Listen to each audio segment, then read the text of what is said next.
Terrify. Every topic scary, we could leave the bravest paralyzed. Hope you're not at home alone, better keep the lights on. But if you love adrenaline, then welcome to the fright zone.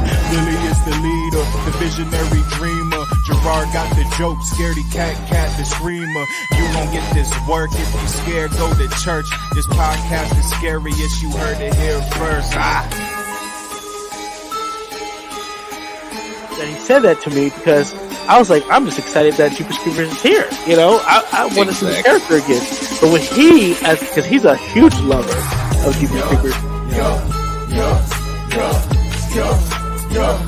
that's scary.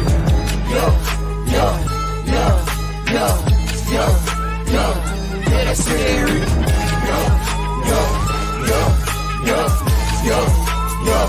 Yeah, that's scary.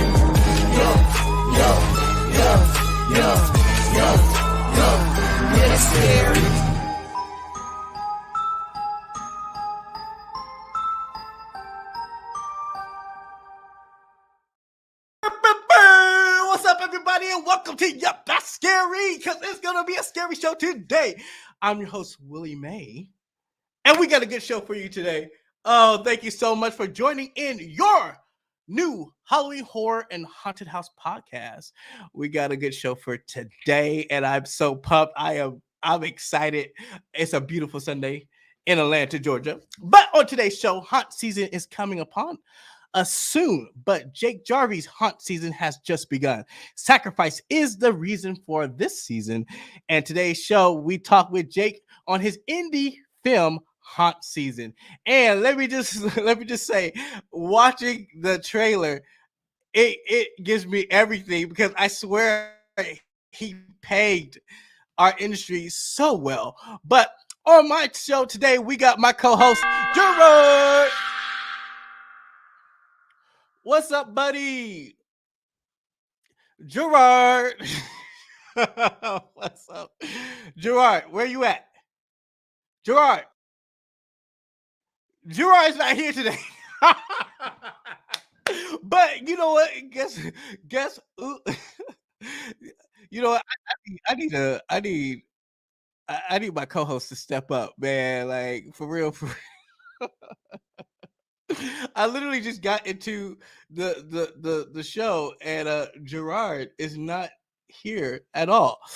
He was here, but you know who else is here today? We got Molly Z in the house. What's up, Molly Z? What's going on? How you doing?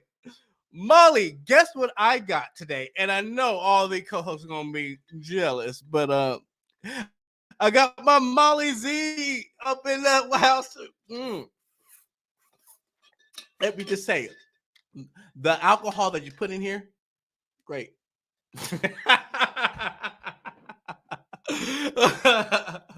But yes, it is all good. Thank you so much. Look, I was blessed and excited to receive my gift. I literally was going to pay for it. I don't know what you were thinking about gifting it to me, but I appreciate the gift. Thank you so much for the support and the love. We appreciate you. And thank you for that. So be back in 3. You better hurry up. So Gerard system crashed, and he just told me that his system crashed, and he is going to be back here shortly. So we're gonna go ahead and get started with the show because I got something to talk to y'all about, and we don't want to hold up our guests that's coming in. But I just want to say thank you guys so much for joining in live on our show today. And if you are live, if you're watching this live or you're watching this, please go ahead and share this live on your Facebook page, YouTube, or even Twitch, and just say, hey, get in the show. We're going to talk with Jake Jarvi today on Haunt Season. And again, it's giving me everything that is Haunt Season. And look at our beautiful studio that we got today. It's all taken over with Jake Jarvi's amazing Haunt Season show poster. And guess who just finally showed up? And he just bounced back out. Let me get him back in. There he is. What's up, buddy? How are you? Can you, Did I turn my camera on? You are on, buddy. 1, 2, 3, 1, 2, 3. 1, 2, 4, 5, 6, 7, 8, 9, 10. You ready to start the show? All right, here we go. So, am I here? Am I here? Can you hear me? Yes. Can you hear yourself? Check your settings. We are live. People are watching. Yeah, I know. I can hear myself. Well, what happened was it kicked. I can't help it that technology doesn't want to work. I know. But if the show starts, let's act like we in it. Let's go and fix your camera. It saw smeary like oil on it. Like, what's going on? Here, I'm gonna pull you out for a second.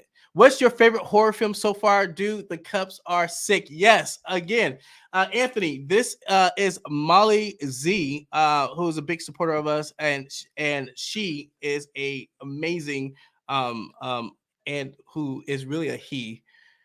He doesn't do drag or anything. I mean, am I messing this up, Jose? I'm so sorry, but like Molly Z is a cool puppet, but she has a mind of its own, and she's gonna be on the show soon.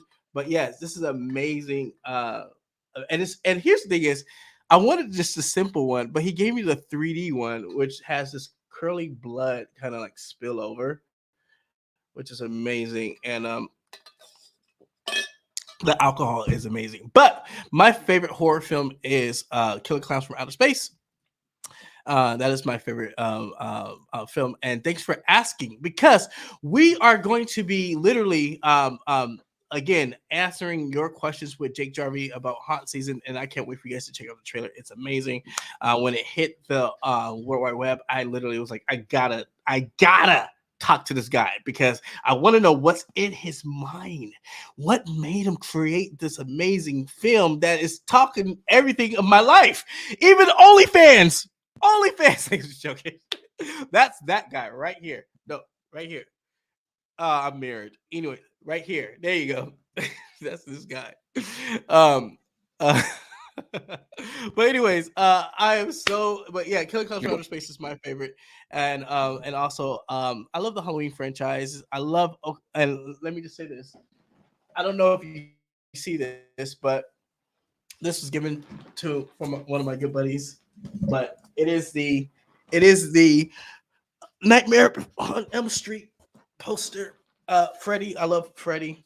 I love a lot of and then It. I love It, as you can see. The newest remake as well. You know, the original and the remake. So yes, those are my favorite. And while Gerard is fixing his stuff, we're gonna go ahead and start the show and get the ball rolling. I don't know what is going on with this technology, but it gotta stop because we gotta go. So this is what in hell is going on?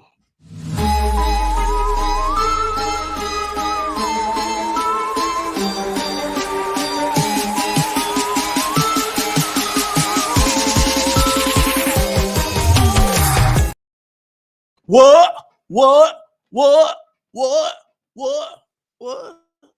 That's scary. Where is Gerard? Hurry up, dude. Dang, get your stuff together. Like, slap your devices together. Let's go. I need someone to talk to. Who wants to be on the show? If y'all want to be on the show, let me know. I'll give you the link so we can talk, because clearly Gerard, my co-host, can't get his technology in order. Okay, so now that that's said and done, I just put the fear of God in somebody. But guess what? So San Diego Comic-Con is happening right now as we speak. It's their last day. And let me just say this, being from California, I'm not in California right now, but being from California, I love Comic-Con. I was actually fortunate to be able to produce some events that were parallel to Comic-Con, from stage shows to parties. And when you're at Comic Con, it is a culture, it is a lifestyle, and it takes over the whole downtown San Diego. It's not just in the convention center itself.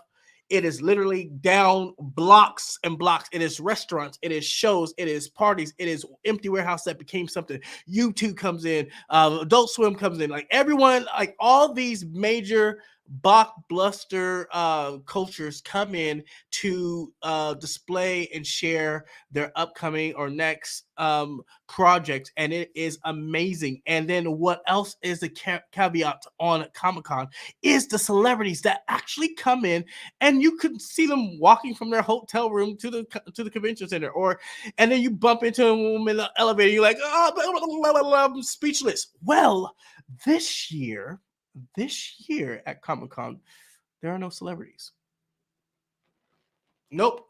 There are no celebrities at Comic-Con. Why? You may be asking me. It's because of the SAG, which is Screen Actors Guild, and then WGA, which is the Writer Guild, Guilds Association. They are on strike, and I'm going to actually talk about this in depth. But I am SAG eligible, and I support SAG as well. But this show is not supported by SAG. It is supported by me as an independent producer. So I am still live and on the show. But I support the cause because what's happening here is, since the streaming platforms have been going, the contracts of the Screen Actors Guilds and the Writers Guilds haven't changed. So that means typically when you are an actor and you have a great contract, you have royalties, you have these perks on the back end, but they don't have them when you're watching their shows on Netflix or Hulu or anything of the sort. Also, AI is a huge factor in this strike, because it can replace your favorite actor and writers. By literally, AI can write scripts, and even though it doesn't have the heart of a human conversating or talking, it is so intelligent that it can become smarter to do that. But right now it just doesn't, but it will, because it's learning from us. Okay. And so it will replace writers, and so the writers are standing up, and I support them for that, even though we use AI. But I feel as though if it's not replacing or affecting the human race, and you're using it as a tool, then use it as a tool. Okay, now we got the deep face. The technologies already exist. Deep face has been used by the past presidents, from Obama to Trump and to Biden, saying things that they haven't said. But the crazy thing is, these producers and these executives love the technology, and they can utilize anyone's image. When you are an actor or a musician, you are a product and a human. But with deepfake, it allows them to use your image without you being present. And because these artists are signing their image away for press release, publicity, all that good stuff, right, to promote the film, they are actually also allowing them to, hey, there you are, buddy. They're actually allowing them to bring in deepfakes to use them and to say things that they wouldn't really have said. So this is a huge factor. It's a scare for everyone that doesn't know what this technology can do, or what the minds behind it will do. And so there needs to be precautions, there needs to be boundaries, there needs to be procedures and processes implemented with these crazy technologies, or they will take over. And I say that because we laugh at it, but it's for real. It's for real. And You talking about the AI here- stuff going on with the yeah, writer strike? yeah, right. Yes. So Yeah. in just so you know, because you just popped in, Comic-Con has no celebrities, and they pulled them. They pulled them because of the strike and the writer strike and AI. And let me just say this: Jake Jarvie was going to have actors, from his film here to be on the show today, but because of the strike as well, they're not going to be on the show. But we have Jake Jarvie on the show, so we're excited to have him to promote. But they do have SAG contracts, and because of that, they cannot be here as well.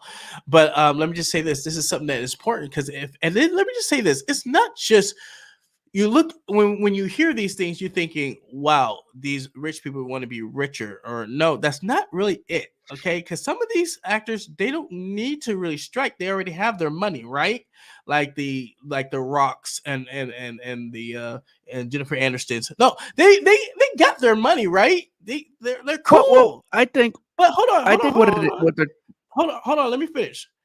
It's the image, right? It's taking their rights away to promote something that they really may not want to promote, number one. But also what they're striking for is for the struggling actors that don't get the deals, that literally are going from paycheck to paycheck, audition to audition. And let me say this, as an actor, and you have to understand rejection, and not only that, but you have to understand that you're not going to get every project. And so if my project is running low, or my royalties are running low because that show is not playing anymore and I got to get another job, you may not get some. And so these contracts are there to help support them so that they can continue to do what they love to do. And let me tell you, this industry is the oldest entertainment medium out here. We've been doing radio and film and plays for a very long time, and they have the best unions to protect them. And I just want to say that don't get mad if you go to a con and your actors aren't there. Support them and put pressure on the powers that be to give them a better deal so that we don't have AI taking over. Go ahead, Gerard. Now, what I was going to get to, everybody, even I was in this boat, first, like, thinking like, you typically don't see a lot of strikes happening, like UPS with big, is about to get one. Yep, but go ahead. But you don't see these companies going on strike. And you're like, well, that's because a lot of these people in this type of business could afford to go on strike. And, because immediately it pops in your head, The Rock and all those. I can't name any celebrities. No, but you think about those celebrities. You think about the ones that you love, right? And you think, they can go on strike, but no, it's really for the ones that. Because for every rock there is, there's 2,000 people trying to get to be a rock. Right. And make sure you check your audio, buddy. Is it Poppy? It's Poppy. It's Poppy. Dude, I don't know what's going on with this internet I have going on. I literally had to get up, and my whole setup, I just moved to the living room for a digital background. And I'm literally on the couch right now instead of the studio. What? I see you have the virtual background up. Okay. Hey, you got to do what you got to do. We redid the living room, and I guess we moved the monitor farther back. I had the Wi-Fi booster, but that was not able to get it set up like I told you about. My roommate who does and stuff, he's coming back and he's gonna help me finish it out. I was like, you shouldn't have touched anything until he comes back, because y'all know you're not tech savvy over there. I know y'all not tech savvy. I don't know what's going on, but I digress. Anyways, all right, next topic. I want to talk about this. So, did y'all hear about the faux pas that happened? Look, I knew when this happened. I literally sat here and said, Hey, Britt, how are you? I said this. I said, hey, look, there's a problem with Universal Studios tagline. Universal Studios Halloween Horror Nights came out with "See You in the Fog," and when I saw that when they first promoted it, I said, hold up, "See You in the Fog." See you in the fog. See you in the fog. See you in the fog. Sounds familiar. Yes. Yes, it is, because see you in the fog was actually used by a different haunt. That was the first haunted attraction, not the first haunted attraction, excuse me, the first haunt to exist and to coin the word haunt. They came out with hats. Universal Studios came out with hats, mugs, t-shirts, and they said, see you in the fog. And what, if you know about Universal Studios, they come with an awesome tagline. And I love Universal Studios, first of all. Love you guys. Mwah. Love your shows, everything. Willie May. Okay, remember me. Okay, because emails are coming. Anyways, they they literally, uh, they come up with these taglines, these slogans every year, and they're amazing. I love every one of them. But this one was kind of missed by the whole team at Universal Studios. And they didn't do their research, but yet there is literally a Universal Studios in Hollywood that competes with this, with Not Scary Farm. And yes, I am talking about Not Scary Farm, Into the Fog. Not Scary Farm been promoting Into the Fog for over. They don't change their slogan. If you go back to Not Scary Farm, which is the first theme park haunted attraction that created the word haunt, okay, do your research. They started to use Into the Fog about 20 years ago, 15 years ago. You can go back. And then you got Universal Studios doing the same thing. You don't do that. What the heck? You can't. Hollywood, can you not look over your fence and say, "Oh, we got their slogan"? What the heck's going on? Look at this. Into the I mean, they're fog. similar. Like I don't know, like if it's 10% different, but it's very similar. They obviously just took it. Listen. They have it on everything, every promotion, and they don't change their slogan. The people at Universal Studios change their slogan every year. So they said, "See you in the fog." They said, "First of all, that slogan is Not Scary Farm slogan. See you in the fog." That's what they normally say. They changed it to Into the Fog, and this is their new artwork this year because it is a tribute. Wait. Did Not Scary Farms change it due to the fact that? No, that is a tribute show, Into the Fog. But even everything that they do is Into the Fog. So Universal Studios went back to their last year's slogan, "Never Go Alone," because they messed up. So now they went back here. They said, oh, well, since we have t-shirts and hats and stuff already with "Never Go Alone," let's just use that again. Yes. Do your research, guys. So then they came up with Universal Studios Halloween Horror Nights. Go Alone.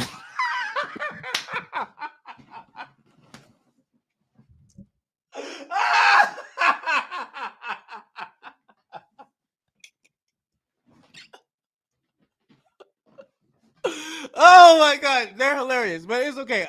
I'm going. Woo! I'm going. So that what in the hell's going on? All right, next. Oh, guess what, Gerard? We are a vendor at Georgia Pop Culture Horror Con, happening August 4th through the 6th. I should know this. And guess what? Yep, That's Scary will be going live several times on Instagram and on YouTube and Facebook to do some interviews. And we're going to be covering doing event coverage. So I'm excited for this. This is going to be my first con in Georgia. Normally I go to other places, but I'm going to check this out. And of course we had them on the show and we did a great interview with them. And guess what? Yep, That's Scary helped get their costume contest together by connecting them with a haunted attraction. And that haunted attraction is 13 Stories. Yeah, so tell me about that. So thank you, 13 Stories, for stepping up and doing that. We appreciate you, and we're all a happy family here, and I cannot wait to do that. So you guys check us out.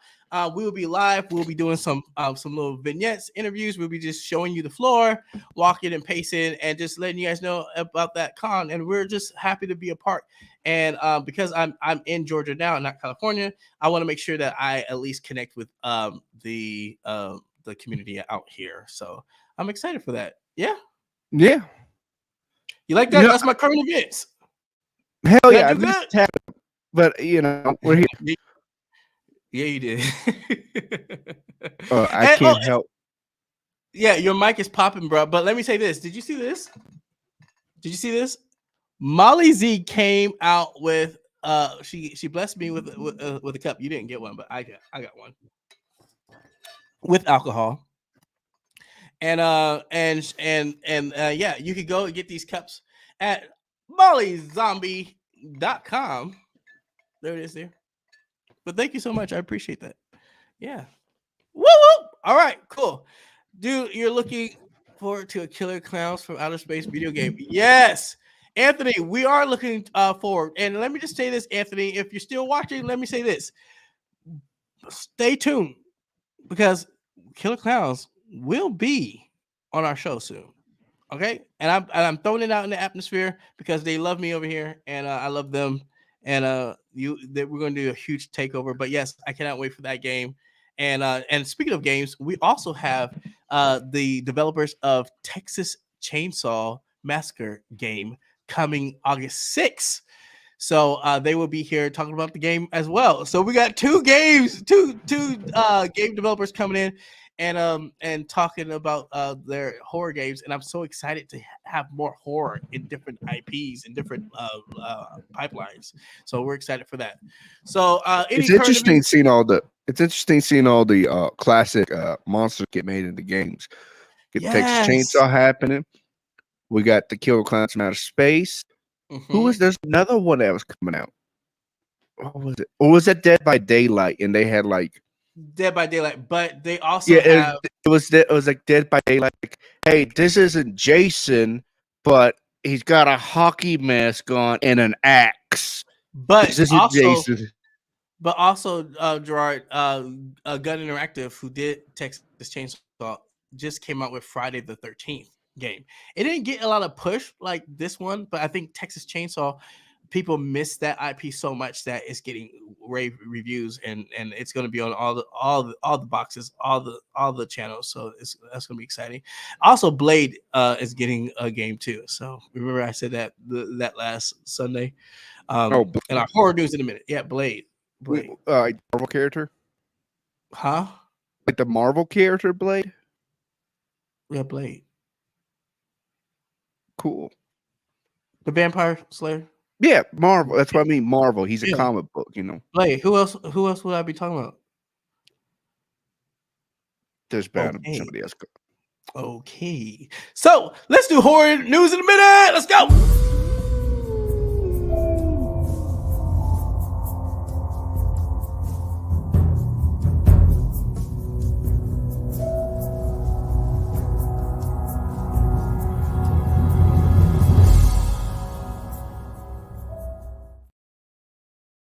Did it work this time? Yes, it did. Okay, let's talk about it. So San Diego Comic-Con has been pushing all sorts of really groovy toys on us. Yes, they have. And which is crazy because now that the celebrities is not there, it really changed the show back to the way Comic-Con used to be, and that's about the comics and the toys and all of the love of why we're in this, why we love comics and all that good stuff. So, of course, the latest announcement comes with both Ghostface and Wednesday Addams coming to the Living Dead doll collection from Mezco. I'm a huge fan of how they went all out to get all of our most fave Ghostface masks in the collection of 4. Of course, Wednesday Addams as a Living Dead doll. Let me just hold on. I gotta flip the thing. Boop. There she is. Wednesday Addams as a living doll just feels like a very natural move for the character. We are shocked she wasn't already one, to be honest, and they look great. And I was just telling a friend, I was like, I want these cool dolls, especially the Ghostface. All right, next, Saw. Okay, guys, there have been whispers in the hallway that all new installments in the Saw franchise, Saw X, will receive an earlier release, and it happened. The studio is moving the film release date. Officially, Lionsgate has announced that Saw X will release on September 29th instead of October 27th, revealing a first glimpse of Tobin Bell's return as John Kramer. And you guys, he looks amazing. Check it out, or if I can hit the right, check it out. He looks great. He looks great there. We do apologize that our pictures are stretched out. I actually downloaded the PowerPoint and not PDF tech stuff. Don't worry about it. All right. This is what we like to see. Being one of the most beloved animation films of all time, Nightmare Before Christmas is celebrating its 30th anniversary this year. You can go into any store and always find something that's themed from the movie to be added. To add to the list of this, Dynamic Entertainment has announced that they have picked up the license for Tim Burton's The Nightmare Before Christmas. This comic series is being written by Torrin Grönbeck, who has written several successful comics for Marvel, such as Darth Vader, Black, White, and Red, Venom, Thor, Red Sonja, and many more. It is expected to be released sometime in 2024. And on today's show, get to my haunt season is upon us, and so is Jake Jarvi'S new indie feature haunt season. We will talk with him on today's show, and that is horror news in a minute. That's what's up. I did good. Little mistakes, but I did good.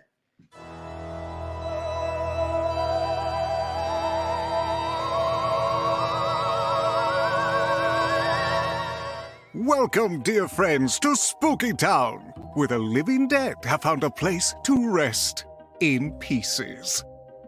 You look familiar to me. You've visited us before, haven't you? Magnificent! We're always thrilled to see old friends. So much has changed since your last visit to our little village. We have many new additions to show you, including 7 spooktacular Michael's exclusives. Follow me for a Behind the Screams tour. I might even share a few tips on how we make everything look so flawlessly fantastic. The Dungeon of Terror is gorgeously gruesome, truly one of my favorites.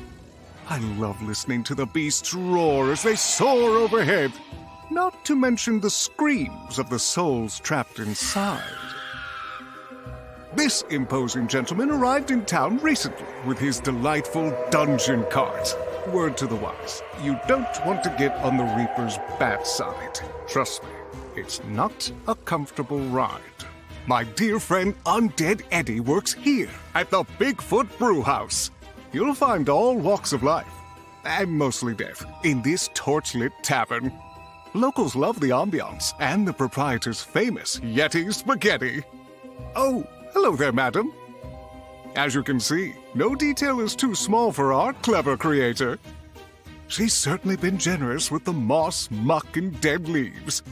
It's little things like this that make our vile village so special. Take in the formidable facade of Haunted Estates, home to many of our liveliest residents. As you can see, it's positively crawling with tenacious trick-or-treaters. Now, anyone who's anyone shops at Wicked Wicks, drawn in by the hair-raising glow of its signs. Peek through the shop windows, and you'll see this place is truly the epitome of creepy couture. And here we have the Grime and Slime Spring, a feature we Spooky Towners are quite fond of. Just look at that glorious glowing green goo. Marvelous. Oh, you'll love this detail. To step up the spookiness, our creator added a stately staircase in the center of our village, carved right into the foam foundation. And we can't forget Agnes and her flying friends at the Wicked Garden Coven. Oh, there's never a dull moment here. Literally. The ghastly green torch is always aglow, and the cauldron never stops bubbling. And here, dear guest, is where I must leave you. Thank you ever so much for visiting our haunted hometown.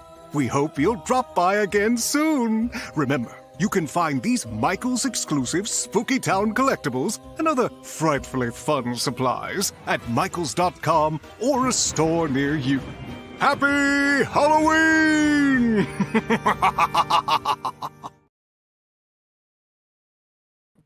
It's a long video right there.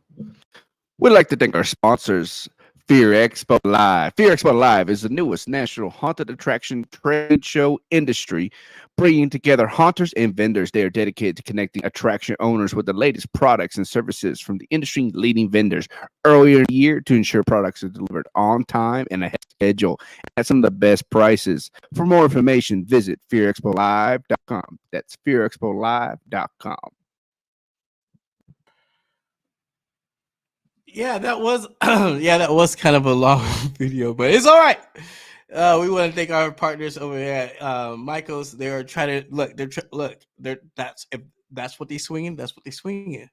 You know, we got some other big blockbusters trying to come in too, which we ain't gonna talk to them yet till they come in. But let me just say this: they have been killing the game. I mean, Home Depot has been swinging with these products. Spirit's been swinging with these products. Costco is now in the joint. Lowe's is trying to come in. I'm like, what is going on? But if Michael's want to swing that, we'll take it. Happy Halloween. But let me just say this. Going back to what was it? I want to say this. What is it? Yes. Oh, sorry. It is this guy here, Anthony. Anthony is coming out with some great talks. Anthony, you're right. The reason why I think you're saying this correct here. There are so many films that are coming out in the month of October. I think they did want to push up that date just to be the first ones in. I love that he said FNAF. I am so ready for Five Nights at Freddy's. Yeah, Five Nights at Freddy's is coming out in October. And let me just say this. This October? This October. No, Blumhouse is not playing. And so what's happening here is Blumhouse has set some movies into motion for October because they know that they're movies that are going to be some of them are that have a strong culture and following. They put them in October purposely. Universal Studios put them in October purposely. Saw has a huge following. I mean, we love Saw. We love the Saw franchise, but they want to make sure that they have a reading on that box office without any competition. So they push their dates to September. And I think you're right, Anthony. I think they did that because there are some big films that are coming out in October already, and they already snagged those dates. So whatever. But yeah, I just want to say that I want to let you guys know about that. But how you doing? You good over there on the couch, buddy? Ashley, this is probably the most comfortable I've been doing a podcast. I'm not on that wooden chair, but also I'm very flabbergasted all those technical issues on my end. Yeah, so bad. I don't know what happened. We just moved it like 4 or 5 feet over, and I'm like, now it's like I'm not going to work. It just blah. Right. Now I just ghetto rigged this setup. My whole setup is sitting on a drum right now, like a musical instrument. And I'm holding the mic like this. Yeah. And this Garfield, his name's not Garfield, but this cat is like attacking me. Yeah, it's been attacking you. This one likes me. This one likes me. It's attacking you though.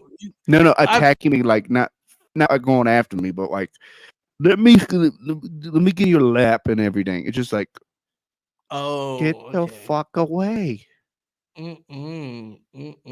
Well, are you ready for your now? Your mic is popping a little bit, but it's popping a little bit. I want to fix, but I don't want to jeopardize you leaving. But you ready for Ticket or Skip It? Because I'm ready for Ticket or Skip It. Yeah, let's go ahead and do Ticket or Skip It. Well, do your thing. Say your thing. It's time for Take it or skip it, stream it or miss it.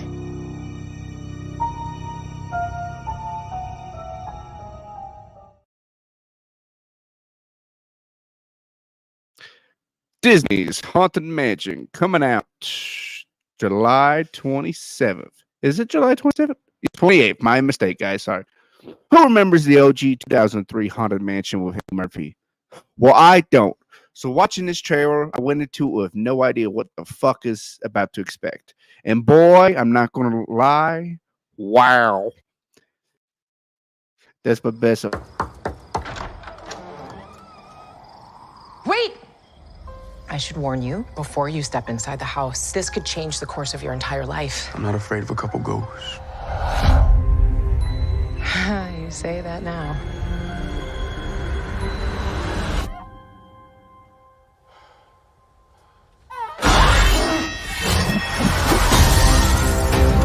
This mansion is unhinged. These ghosts definitely don't want to leave. Death lurks around every corner.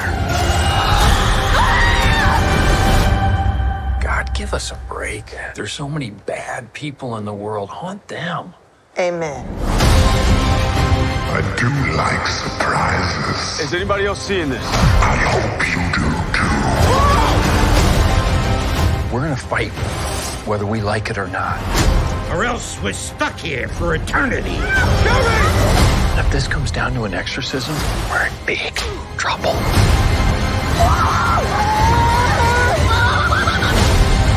This house is dripping with souls, but there's always room for one more.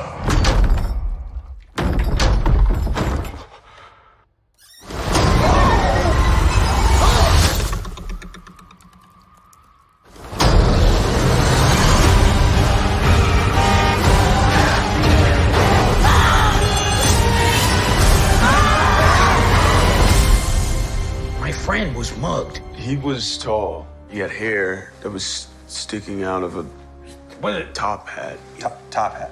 Yes. He had, So nice. a top hat. You would pull a rabbit out of it, probably. Eyes. They were a bit sunken. Deep sunken eyes. Like a raccoon. Beady they eyes. set back. And he was smiling like, like that. This kind of thing. Exactly. Is this the man who mugged you? Wow. You just did that just now?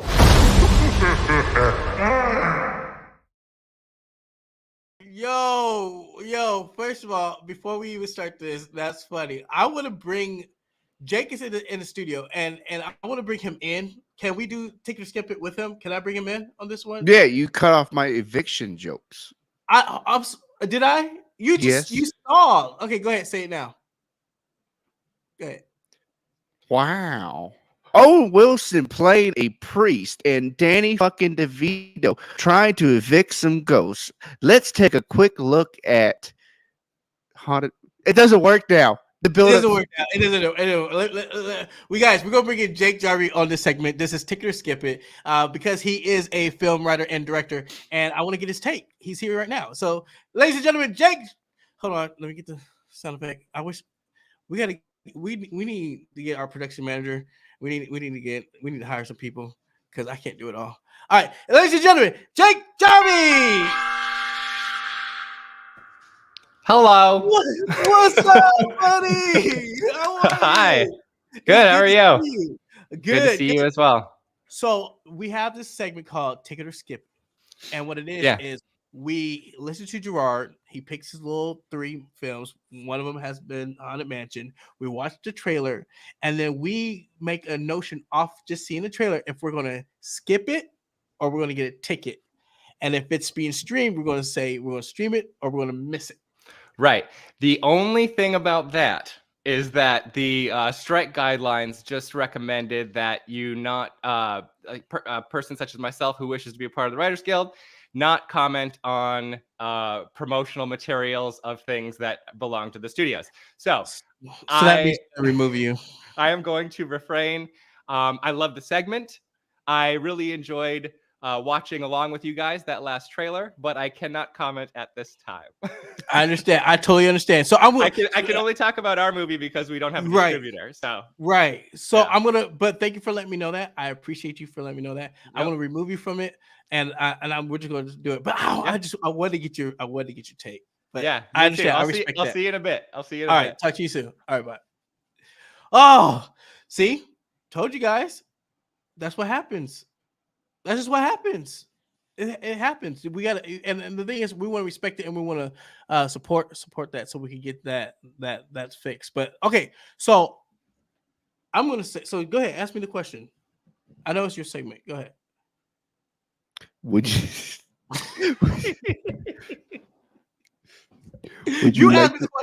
Would you like to buy this rental house? Will I buy the rental house? If I was ever in a situation like this to be in a haunted house to rent, it depends how haunted. But let me just say this isn't going to be a ticket for me, only because I love all the actors in here, and it's okay to laugh, and it's okay for some slapstick comedy, once in a while, and we need it right now because I feel there's so much going on in the world. It's okay just to and let me just laugh at the big screen. And so this gives me all of that. I miss and being in this genre, I miss a good Disney movie where I could just laugh at, And so my little niece, she loves horror now, and she's probably watching this show on YouTube. And let me just tell you, Destiny, don't watch the rated R ones, okay? But this is a one that you can watch, and Uncle will take you to this one. So it's a ticket for me. What about you, Gerard? It's got Danny DeVito. It's got the trash man going to evict these ghosts. Yeah. I definitely want to see it. Yeah. I gotta admit it. It's just for Danny DeVito. If Danny DeVito was not in it, I probably wouldn't care. I'm going to watch this one. Yeah. I think this one will be fun. I think if I can find a 4D theater, I think it'll be really fun. Kind of reminds me of the old a Haunted Mansion ride, if they have something like that. Right. And you know what? You should take your niece too. I mean, she would love this one. And let me just say this: Disney. Let me just say this: Disney went all out and made sure that promotions for this movie was amazing. But for some people that are watching, Molly Z said, "Skip it for me. It's not a ticket for you." But I got some little ones, so well, not me personally, but Uncle could spend some time. But yeah, it would be a ticket for me. All right, what's next, Gerard? What do we got? Cobwebs, coming out July 21st. From the producers of Barbarian and It comes Cobwebs, when your young son starts having some fear of the walls. Time to check for monsters or the spooky cookie ghosts. But unlike the spooky cookie ghost, was that hungry? I don't know. Unlike the Haunted Mansion from Disney, these ghosts probably won't sing you a song, more likely play you like an instrument. Let's take a look at Cobwebs. What the fuck did I...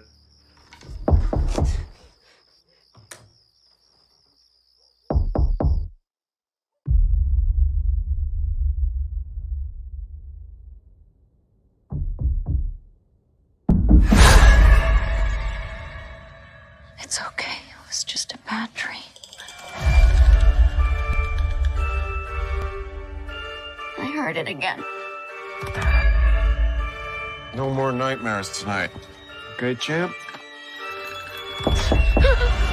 Daddy! This is getting ridiculous. This is an old house. There's bound to be bumps in the night. Peter drew this? Yes. Is he all right? Peter has an overactive imagination. No more nightmares. No more. That's right. I wish I had someone I could talk to about the things that were happening in my house.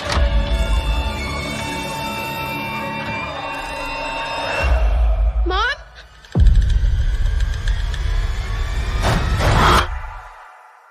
Mom?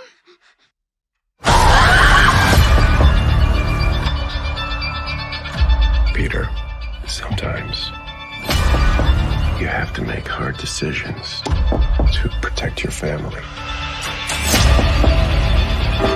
What is that? The banging.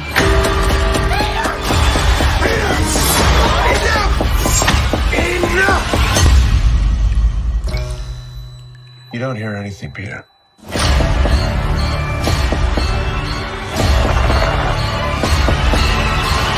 You have a beautiful imagination. It's going to get you into trouble one day.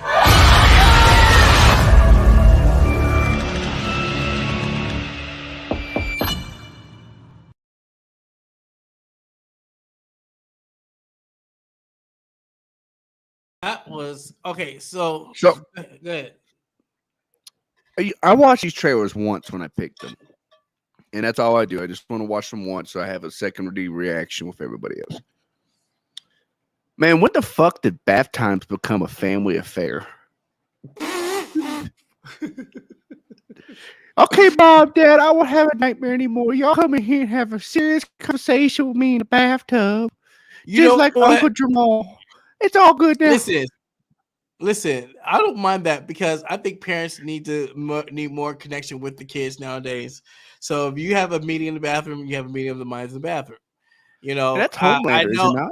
Look, I know I had a couple of meetings with you when you were in your bathroom or your toilet, and I'm like, "What is that noise? Where are you at right now? You're in the bathroom, and you're like, yeah," and I'm like, "You're nasty." Okay, so don't hate on a kid whose parents is checking on the bathroom. You gotta go. You gotta go. Don't do that because you did that plenty of times. But let me just say this: I went to see Insidious, and they had. And what I loved about the previews is they had The Nun, they had Cobweb, and they had Friday Nights at Freddy, like literally back to back, all horror horror previews, and I was loving every bit of it. And let me just say this, man, like. I thoroughly enjoyed this movie. I love the color. I love the acting in it. I love the storytelling in it. And this one was the one that excited me so much. I wanted to show you during the Blood and Honey interview with Craig David Dowsett, and you put it in your segment. But this one is giving me everything that I love about horror, and they checked it off for me, and I'm like, yeah, I want to see it. So it's a ticket for me, and I hear that it's a ticket for Molly Z. Ticket for Molly, and you guys tell us in your chat. Let us know if it's a ticket skip it for you. What about you, Gerard? I think it's gonna be a ticket for me. It looks good, looks interesting. I think Barbarian when it was a great movie, so that's kind of sold me for it. Yes, got to see that one. I passed on a ticket to Gerard in the bathroom yet. Yes, you know that's what we're going to start Gerard's bathroom every movie day. again. You gotta Anthony. Every day you better be on Yep That's Scary because yes, you are. We're here. We're here. All right, Gerard. What's next?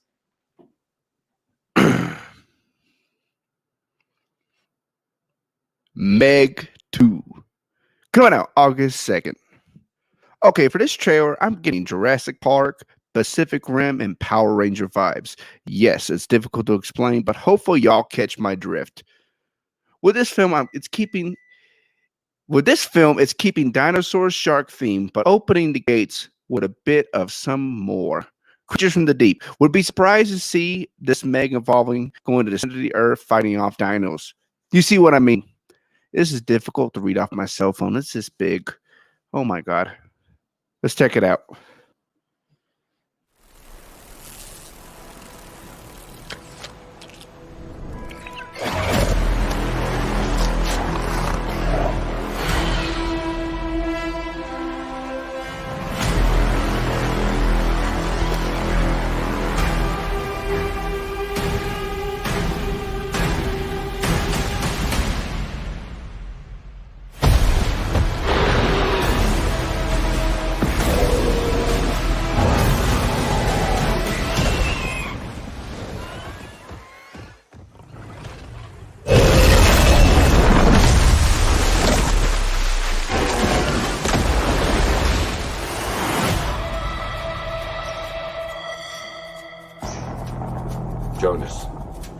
We need your help. We're detecting increased aquatic activity 25,000 feet deep in the trench. It's an ancient ecosystem untouched by man. Whatever is down there is trying to make its way to the surface. This was a bad idea. Just a little bit.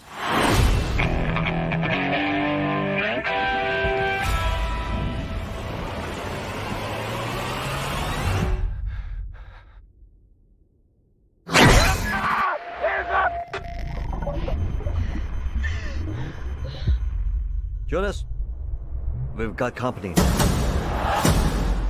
That's the biggest Meg I've ever seen. Biggest Meg anyone's ever seen. That's the apex predator.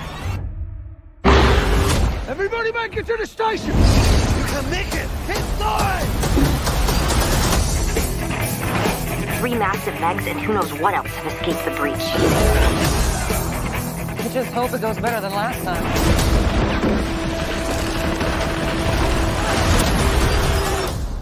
What happened last time? You don't want to know. This ain't the end. I saw you again. Go! We've never seen this before. They hunted it back.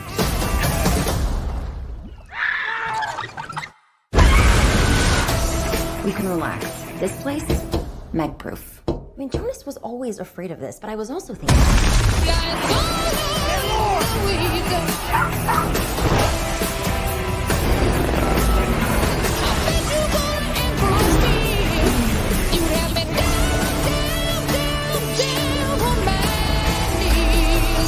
Ooh, Barracuda.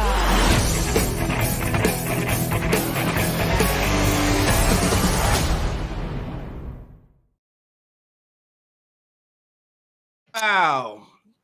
Now here, let me ask you this: Okay, go for it. how much weight do you have to leg press in order to leg press a Liquidon? You see that? Did you see that? Did you see how he put his leg up? I was like, yeah, right. That leg would have been gone or compressed into your chest, sir. Like, really? Like the Bruce Willis lookalike. I mean, What's his name? I can't think of it. Is it Jason? It's Jason Statham. Yeah, okay, Jason Statham. Who is the replacement of Bruce Willis? I mean, let's be Well, honest. Bruce Willis has dementia and is living in a hospital now. I know. Man, if I, as a man who worked in a dementia ward, let me tell you, every Christmas I'll be playing Die Hard and be like, "Thank you for your service," and just shake it. No. Okay, maybe I would. Moving on. What is this? No, you're so stupid. I can't do it.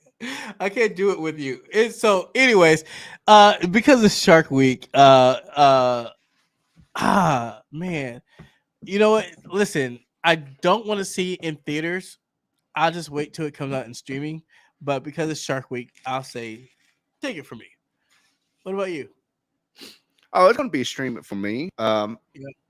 But like I said, it doesn't feel like a shark movie. It feels like a Power Rangers or Pacific Rim. And I was struggling to read the script because I'm trying to save as much internet as I can right now. So I had my phone using my cellular data propped up, and I couldn't read it through. And I was like, yeah, I see just off that trailer, if they make a third one, they're gonna go to the center of the earth and hunt dinosaurs. Right? I mean, it gives me Jurassic Park vibes. It's giving me some shark vibes. And not only that, but what's that one movie when they're in the water? I forget what it is, but they're in the water and it's like they have a station in the water, like deep down at Deep Blue. Is it Deep Blue? It's giving me Deep Blue all over. And yeah. So I'm down to see it. Did you hear while we're talking about sharks? Did you hear about the sharks that are eating cocaine off the coast of Florida? First of all, yes, but can we save that conversation when Kevin Bacard comes back on? Because he is the producer of Jaws, the Inside Story, and worked with Steven Spielberg, and that's our Shark Week segment. But yes, I want to talk about that because I talked about it on Fear Expo Live. Thursday night. So yes, and they confirmed they are eating some coke. They are ingesting cocaine because there's more cocaine being smuggled into the states, and the sharks around our reefs are ingesting it and is ready to tear up some legs. And let's go. And that pisses me off. And HauntCon in February is in Florida, right off the beach. So if someone comes back to the shores half eaten, I'm gonna look at Doug Sheldon like, I told you. See, that pisses me off. More cocaine is being brought to the U.S. Can we stop being so fucking lazy as Americans and start producing our own cocaine? More jobs in the U.S. No, please, we're not doing that. I will pull you right out the show. You know why? Because you guys, please don't email me with him. Anyways, I want to bring in our guest because you're too much. You're doing too much again. Okay, but this is Jake Jarvi. This is my main man, Jake Jarvi, and let me just say this: this guy has created something that has tickled my fancy, and I love it. I love the trailer already because it's dear to me. It's my passion. It's what make me tick. It's what gave me a name in the industry. But I want to read his bio real quick before we look at his trailer. Jake Jarvi wrote and directed Haunt Season, a slasher film set in a Halloween haunt where the killer brings the actors' fake injuries to life, picking them off one by one. He shoots and edits every video on the Rob Scallon's YouTube channel with more than 2.4 million subscribers and over 500 million views. He was the driving force behind the multi-award winning web series The Platoon of Power Squadron. Legendary horror director Wes Craven's Scream, A Nightmare on Elm Street called his work slick in the best sense of the word. Very well conceived, very powerful and unsettling. Oh my goodness, to have that accolade. I got goosebumps just now. I got goosebumps. Okay, so ladies and gentlemen, let's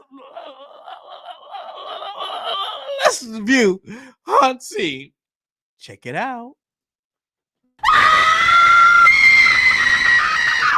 Holy fucking shit! How long can you scream like that? No, hold up, stop. Like, how long can you do that in a night without needing like a break or something? Probably a few hours. Sure. What? This is Matilda. She's gonna be our new scalpee for the night. It's her first time at a haunted house, so just show her what to do, all right? You know what to do. I start screaming when you start cutting. Whoa. Pretty great, right? The haunt is so much fun, but honestly, the Halloween bump it gives my OnlyFans is even better. I just do the fun stuff. This is my Halloween thing. He doesn't even want anyone to have fun. It's fake. It's only fake if you don't believe it. Either gonna chase people around with a fake chainsaw, or I'm gonna chase around with the real one. Oh. This is all part-time and seasonal, so sometimes people just disappear.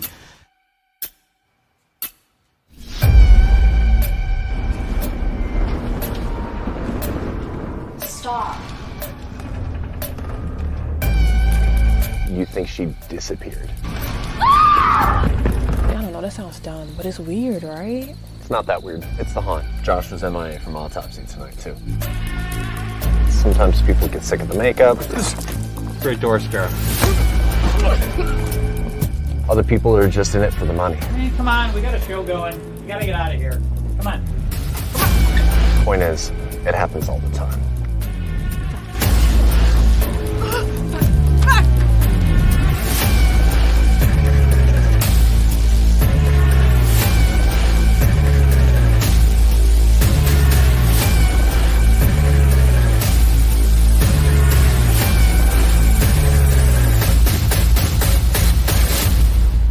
Why don't you come hang out? I hang out when we're all covered in blood and screaming. Once we wipe off the blood, we're just into different things. What? What? Oh my gosh.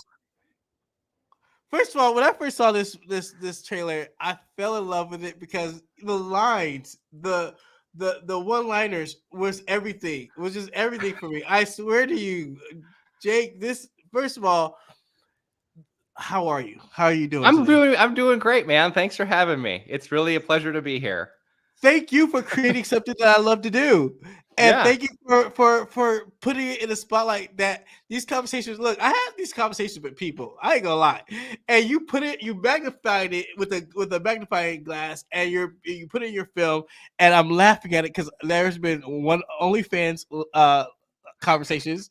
There's been like even the whole blood. Like, look. After this, we're all different people. Like, yes, like I mean, I've worked with mad scientists before, and we all literally our common denominator is haunting. And to see a film for us is incredible. So tell the world like who you are. Yeah. I mean, we did the bio, but in your words. I am a full-time video shooter and editor for a YouTube channel. That's my full-time job. For Rob Scallon, like you said, he's a music YouTuber out of Chicago. He's been at it for over a decade and does a lot of fun musical content, interviews, stuff like that. I really recommend checking out the channel. There's my cat checking out our poster in the background there. And so that's what I do during the day. He's also the guy in the trailer who says nice door scare and gets hit in the face with the axe. That's Rob Scallon. Nice. Yes. Nice. So, but then also I also just make other stuff. So I did an 8-year web series called the Platoon Power Squadron, like you mentioned, about people like kind of slackers with superpowers series over the course of 8 years. Yep. And then about a year ago, just a little over a year ago, we launched a fundraiser to make this horror movie, and it's been a whirlwind of a last year putting it together. So how did the fundraiser? How was the fundraiser? Did it do well? Oh yeah, it was great. Okay, so we basically started, and also on my YouTube channel, you can actually kind of watch the whole thing happen. Like there's a playlist called Making a Horror Movie, and it starts with my first being like, we're launching a fundraiser.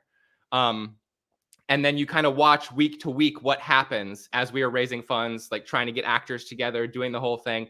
And then there's a series of videos over production. And in fact, just like a couple weeks ago, I just put up the last video chronicling the last few days of production. And my next video up will be like, what happens after you finish making the horror movie. And then, right now we're submitted to a bunch of festivals, and that's what we're doing. But as for the fundraiser, I was nervous because we had taken a break from YouTube. Okay. Not for my job, but for my personal channel that you just had up on the screen, which was very active during the entire superhero web series. I'd probably have an episode a year. They're about an hour long. I was doing most of the VFX myself. I had some other friends working on it as well. So, but every single week I would do an update video letting people know what was happening with the show, what was everything. So like for like 6 years, I uploaded a YouTube video every week. And then we went dark, had a kid, my wife and I, who's very involved in all of these. Like she was producer and actress on Pops. She was producer, unit production manager, line producer on the movie. Nice. She did all the catering, but we had this break. So I didn't know, like putting a new video up being like, we're trying to raise money for this movie.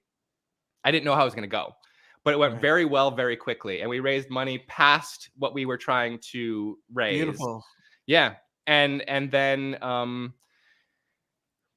we're able to expand upon the idea a little bit more, be able to use a SAG contract instead of just a non-union contract, which comes with some very good benefits usually, and hopefully some better benefits soon.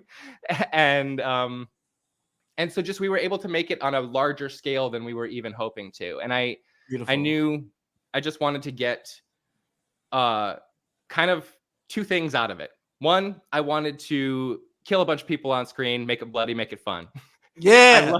I love slasher movies. That's what I wanted. That was the main goal. And then also in The Haunt, because this guy right to this side of me, this guy with the knife in his head, he's actually also a producer on the movie, and it is his haunt that we shot the movie in. Okay, which is Realm of Terror in Round Lake Beach. Yes. Yeah, so that's a haunted house that's been active for this was their 20th year that we shot the movie in it. And so he was like, hey, I have this whole thing and I would love to like make a movie. Let's make a movie. And so I wrote the movie around his haunt, and we were able to bring some of his people in who do the costumes, some of the makeup for the haunt. The makeup people came along as well. Stevie Calabrese, who now Christoph is an amazing makeup artist. She was on Face Off season 9, I believe. And so she does the haunt makeup over there. Then we brought in gore makeup, because having everybody having a couple of people do both the real gore for the movie plus the haunt makeup for the movie was like an insanely huge task. So we kind of divvied up the responsibilities. And he was just like, let's do this thing. And the second thing I wanted to do, other than just kill a bunch of fools, was have a story about the people who just want to entertain. Because like I've known those people forever, and I don't work in haunts. I've never worked in a haunted house. I was going to ask you that. I was like, do you work at a haunted house? So you never worked at a haunted house? What? Never. And in fact, before writing the movie, I had only ever been through one haunt attraction, and it was a Halloween Horror Nights. No way. Yeah. Yeah. Because you pegged it so good. So that's incredible. Well, here's the thing. There's so much overlap between the world of haunters and the world of like low to no budget production. It's all people who always had an entertaining bone. You know, they wanted to like entertain people, and they wanted to be a part of a project that was like fun and dynamic, something they could be proud of. Like the overlap is like right there. And so did you have a bit of culture shock coming from a film background and seeing all the haunted house people? So like I said, there is quite a bit of overlap. The haunt folks are a little more hardcore, obviously. Like the conversations are much more my speed, in terms of like when I'm hanging out with the film folks, we talk more about, usually we talk more about the movie. I would have loved to have weighed in on, I have a lot of opinions on the movies that you just showed for Ticket or Miss It. Skip it. Yep. Yeah, Ticket or Skip It. And, but like, so those are the kinds of conversations you usually have. And here it's more talking about like, like how much, how gnarly can we get? Like, what elements do we want to bring in? Like, who's going to this thing? Like, did you pretend to shoot the thing in the head? Like, who did you jump out at? Like all the things, like going to Midwest Haunters Convention. Steve is this guy over here. He brought me last year, right before we were making the movie. And like, I loved it, man. It's like living in Halloween year round, Yes. And that's just what I wanted. I wanted this to be such a Halloween feeling flick, and it is. Okay.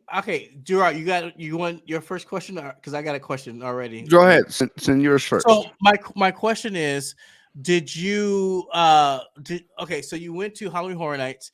Yeah. And when you went to MHC or Mid Haunters Convention, was it this year or last year? Before it was the film it was was 2022. Shot? It was 2022. Okay.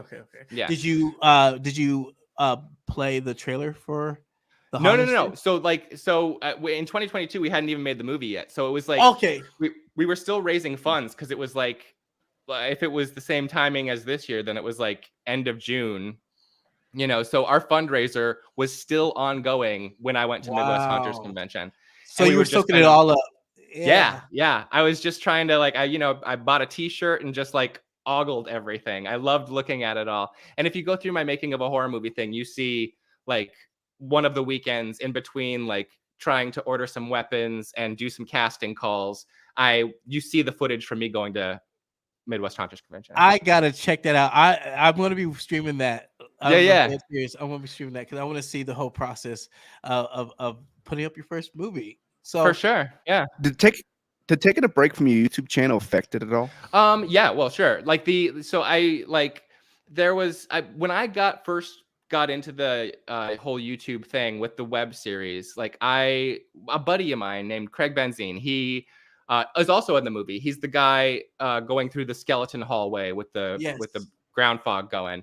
That's so cool. Craig. He's Wheezy Waiter. Wheezy Waiter on YouTube. He was a vlogger from way back. Like he was one of the.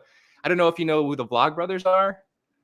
I've heard of No, the I name. Couldn't don't. pin them I out. have. John and Hank Green. Okay, so like the Vlogbrothers have this whole community around them called the Nerd Fighting Community. It was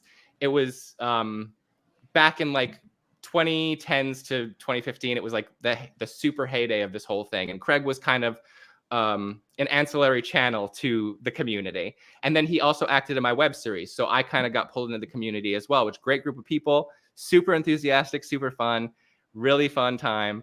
But then so like after that heyday, and it just kind of like the views got lower and lower, but like still a very active group of people coming out to support the things that we were doing. But then when you stop, it's like they're looking for what else is on YouTube. I mean, Right. and if you're not constantly uploading, you're not, you know, there's no, the audience ebbs and like heads somewhere else. That's why I was so nervous, because I've seen it firsthand, like with Rob, my boss, and Craig, my friend.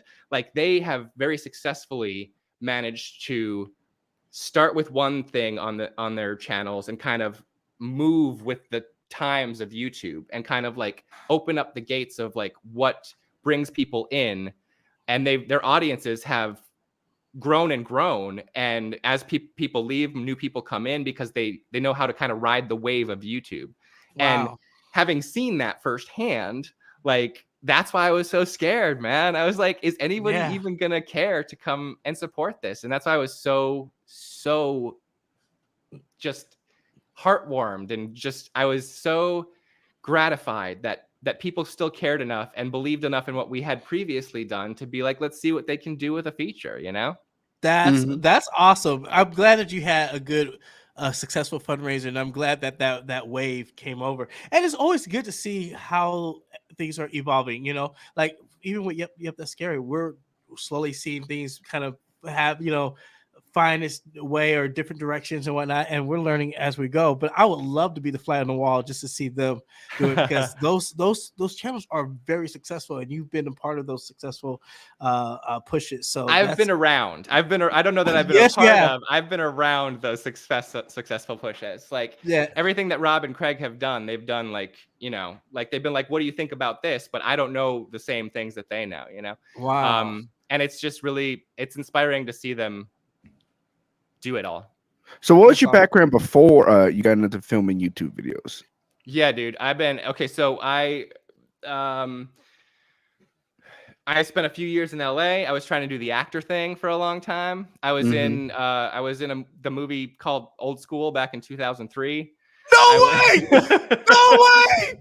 I love Old School. Don't you do it, Jake? For real? I was one of the frat pledges. I was one of the frat pledges. If Don't play with me, Jake Jarvi. I swear, I'm trying not to cry right now. I'm gonna look. Oh my! Don't do that. Because it's been Old School was something that was very pivotal in my life. You know, as I was growing up, I'm dead serious. And all my friends, you know, we all went and we just died out laughing. Stop playing with me. Don't play with me. Yeah, so I was in that. I was like I was a sailor, like a background sailor and master and commander, Far Side of the World. Like I did like that kind of stuff in LA for a little bit. Moved home because I was tired of starving. Go SAG strike. No more starving actors. But then so when I got here, I just went back to doing like odd jobs, because my idea always was, if I don't get like a career, I can continue doing all of this video stuff in my spare time, and less responsibility at work means I still have energy after work to do all this stuff. So I worked in video stores. I did this, I did that. I worked in a plant nursery. I did all of these odd jobs. And then I got hired by a guy who wanted to make a horror movie. So I co-wrote a horror movie with this guy named John Knatzer, nice dude, called Disgruntled, but way back when. And then after we finished that movie, he just hired me on because he also runs a bunch of magazines in the Chicagoland area. So I just started writing for magazines for 10 years, making my web series in the off time. Nice. Then when the minute the web series ended, because I met Rob probably maybe like 4 years before I ended the web series. And once again, Rob Scallon, my boss, he, as soon as I was done with my web series, because he knew I was so committed to it, but like the minute it ended, he was like, hey, why don't you come make these videos over here? And so he hired me on. I left the magazines, and that's how it all kind of came to be. So, Okay. So before we I got some questions, but I want to say this, you guys. If you guys are watching live, if you guys could hashtag haunt season in the comments, we are giving away 2 tickets to Georgia Georgia Pop and Horror Con, excuse me. Ooh. But if you are not in Georgia, we are giving away horror t-shirt. Now I get to pick the t-shirt. It's the movie, but I'm gonna pick it by your profile pic. So if you guys want a free t-shirt, type in haunt season, and we're gonna be doing a drawing for that. But again, hashtag haunt season in the comments for tickets to Georgia Pop and Horror Con, or free t-shirt, horror t-shirt of my choosing. But my question is for you. Go ahead, Gerard. Go ahead, take this one. So you were filming in a haunted house, right? Yeah. And I was listening to some other interviews and stuff, and you actually talked about doing the stuff in the haunt, and it's like, hey, we need this type of scene. Well, there's this scene. Well, we need this scene. We have this scene, and that's fantastic. Did you, while filming the film, did you happen to be like, hey, do you have this type of scene, a scary laboratory? Like, no, did they build it and then they leave it in the haunt for this season? Okay, so nothing. There was a couple of rooms built prior to, like, when we were leading up to the movie. So usually when they start building or like adjusting the haunt or putting the haunt back up, it's usually around this time of year right here. Right. But because we were shooting on weekends primarily, we needed to be out of the haunt before they opened in October or end of September. And so in order to do that, we had to be shooting in the haunt at the first weekend in August is when we started. So they needed to move up their finishing the haunt prep before that. So they were several of them were very, very, very kind to come in early and build early. And I definitely made their lives a lot harder last year. But I think it was worth it. And I think so too. They've seen the movie now at the cast and crew screening, and they said it was totally worth it. It's gonna be a few years before we're gonna let you back in here again. No, it's like, listen, we both, Gerard and I, we come from the haunted house industry, so we know what it takes to put up a haunt. I don't know what it takes to put up a haunt that filming is now happening. Now I have a filming background. I've worked behind and in front of the camera as well, and I know that the prep time for both is like, I will be fighting. Like, I will be like, there will be like hands around people's throats and screaming. And Gerard knows I like to scream a lot, and so so I cannot imagine this. Like, yes, everyone was kind to you, but they were very, very nice. They were very, very nice, but it was definitely an inconvenience for sure. So here's what happened, just so you're unaware, because you're probably unaware. The builders get there, and the bosses are, guys, gotta be nice to this man right here, okay? This guy's coming to shoot. He has a picture of you in the group meeting. We don't know what's gonna happen with this okay? Movie, but the movie may go far. But our names we know what you do when we ain't around. We know you're smoking in the sets. No smoking in the sets while he's around. Just because you think I don't see doesn't mean I don't see. And then you got the guys, the lighting teams, like, this motherfucker came through here. I just ran the lighting. I gotta change the lighting because it's not lighting up her eyes. So they right. didn't have to. So like in terms of the build itself, the haunt was what the haunt was, and there was only one thing that we changed, because before, most of the haunt is standing throughout the entire season, and then when it comes time to do haunt time, they pulled up this whole huge back section that isn't standing throughout the whole year, and this whole front section for the queue that isn't standing throughout the year. Part of that front section is a couple of rooms that you pass through while you're in line to get to the front of the actual haunt proper. One of those rooms we wanted to use for the movie, but we didn't have a place to, because we need a little more space. And as Steve likes to say, Steve likes to say, if we had used that room the way I initially wanted to, we would have really ruined it in a really horrible way forever. Just because something like really, really violent and horrible happens in it. So we had to build that inside of the back of a semi-trailer that was in the back of the property that's usually used for storing stuff in the off season. So we built that room up all in there. It was actually 2 rooms that were connected. And that was amazing. It looks great in the movie, but shooting in there in August with the metal roof, you're basically shooting in an oven because the sun's beating down on the thing. And after that very first day, because we were in the trailer on day 1, I was like, we need to do something about this. And Steve was like, I told you, because he was like, it's gonna be hot in there, man. I was like, we'll figure it out. And so we ran an AC unit and everything, but even that could barely stave off the heat. It was intense. But that's the one thing that we had to like build just to shoot for the movie. Everything else was already built, and he actually redesigned a couple things just for the haunt the way he wanted it to be that year versus the previous year, and we ended up shooting in some of those rooms as well. Well, that's good. And then as for the lighting, like our DP and lighting team used all of their own lights anyway, kind of emulating the lighting that he had set up in there, just at like a higher power. I was going to ask you that because most haunted attractions, they are dark. We want to hide. We want shadows. We want dark as much as possible. In film, it is the complete opposite. I was going to ask you, how did that process work for you guys? And how long did it take to relight the scene? A long time. I mean, yeah, so in scheduling the movie, you know, you're trying to figure out like, okay, so these scenes happen in this room. And so like, let's put them all together. That's why films are shot out of sequence, so that you can light an environment, shoot everything you need for the movie throughout the entire movie in that one room when it's already lit, instead of having to relight it over and over and over again. Because lighting, when you're doing it properly, when you're like making it look really, really nice, it takes a lot of time. Yeah. And as you can see in the trailer, we did like a lot of like fun neon lighting throughout the picture. So like it took a long time to get all of that right. It's why we had a 23-day initial schedule, you know, just to make sure we had time for the effects initially and time for lighting all of the scenes to make them look as good as possible. With that 23 days of scheduling, were you on time? Did you finish on time? Yeah.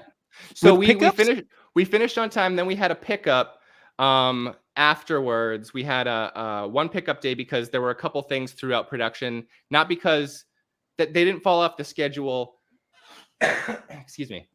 They didn't fall off the schedule because we were behind. They fell off the schedule because people got sick, this, that, or the other. But we were able to pick those up on one other day. And then after I cut the entire movie together, there were a couple of things that I wanted to bop in and pick up to make things like to heighten things a little bit more. Right. And so that was just like a couple of very short shoots to pick up a couple of extra things.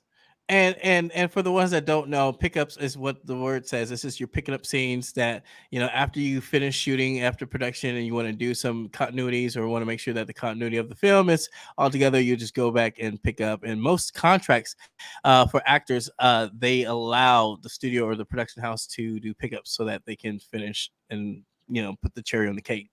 Yeah, there's usually a couple pickup days wrapped into every production schedule or contract. Like, you know that once things start coming together, there's gonna be a few things that you're gonna want to change because it comes together differently than you expected, or because it just is playing differently. Because seen on a page is one thing, seen in a room is another thing, and then when you see it at the end of the day, it's like it can be totally different than you expected it to be. Right. So did you have any difficulties filming inside a haunt instead of a set? You know, the haunts are built similar, you know, with full body panel walls, but at the same time, they're meant to like claustrophobe people a lot of times. Right. So like there were a couple. So the way that the haunt is built, like I'm sure, as you said, like they kind of wind and they twist around and like things are butted up against each other and you get through some tight spaces and everything. And so it's hard moving in and out of certain locations that you'll see in the movie. Like but luckily also, like, you know, responsibly, there are emergency exits all throughout. So like you don't have to start from the beginning each time you're moving into a certain location. You can grab a an entrance or an exit as an entrance halfway through to set up in there, because the rooms that connect in the movie, rooms 1 through 5, 6, 7, like they don't actually connect that same way in the haunt itself. They were just the ones that we needed for certain scenes. Now, shooting in a haunted house, did anyone try to scare you and like give you a fright? Yeah, so yeah, sure. And I am legit. I get super scared in haunted houses. I am very scared. I'm scared of horror movies. I love them, but I don't love them because they don't scare me. I love them because they do scare me. And I love that. I love it. And I could just yeah, I could just picture you sitting there like somebody you coming around a corner, someone scares you. Damn it, this camera's expensive. I about hit you with it. No, they weren't scaring people who were holding expensive equipment. That we didn't even have to discuss it. like that wasn't going to be something that was on the table. But they did like to scare the actors. They did like to scare but it was also in a controlled environment. Like they would be like, "Hey, let's go. Do you want to see sections of the haunt?" They'd take them in and they'd show them like where people would jump out from, but they would still be terrifying. And then our actors, who were also not haunters, got to finally go through the actual live haunt right after the day we finished shooting. We went to the haunt because it was open that night, because all of our exteriors were shot during October to really get that October vibe. Oh, okay, yeah. So you had the crowd there, and you just set up your camera with the crowd going into the attraction itself. We did. We got some of the actual haunt open exterior, like leading into the queue and everything. The actual queues for the movie, like there's a couple scenes that take place right at the entrance of the haunt, and those were staged with people who are nice enough to come out and be our like crowds. But also just not in addition to the haunt, like when they're out in the world, like pumpkin patches, like trees, everything is just, it looks like October in Illinois. You know, it looks like the end of October in Illinois because that's when we shot it. That's why we shot all of our like kill scenes in August. Haunt interiors and like other interiors. There's escape rooms in the movie, so like escape room interiors in please don't say September. Oh my god, I will lose my mind. But go ahead. Then all of the outside stuff was saved for October, so that it would look like October. You know what? That is so smart that you did it that way. For me, it would have been July, August, then October. You know, no. In my sense. What? But it's smart how he did it. No, I'm over there. I'm over there trying to paint the wall. He's trying to film. I'm afraid to walk. That's what's going to happen. No, I'm dead serious, but it makes sense how the scheduling, how he did it, where it's like, okay, we're going to shoot these scenes in August, then we're going to do it in September, and then the outside October. It saves so much money, and that's very clever, sir. It's very clever. It also, like, there was serious overlap because, like I said, Steve is, you know, like he's there every day that the haunt is open. He was there. He said that we were shooting the movie on a weekend. He had to pop outside because they were hiring haunt actors for that year. Like everything was happening all at the same time. And by October, everyone who worked at the haunt, Steve, our costume designer, our production designer, Nick, like everybody, like even the extended people like that were building, like all the people who came in early to build ended up in the movie as well. They're people running around in the movie. Some of the haunters from the haunt played haunters in here.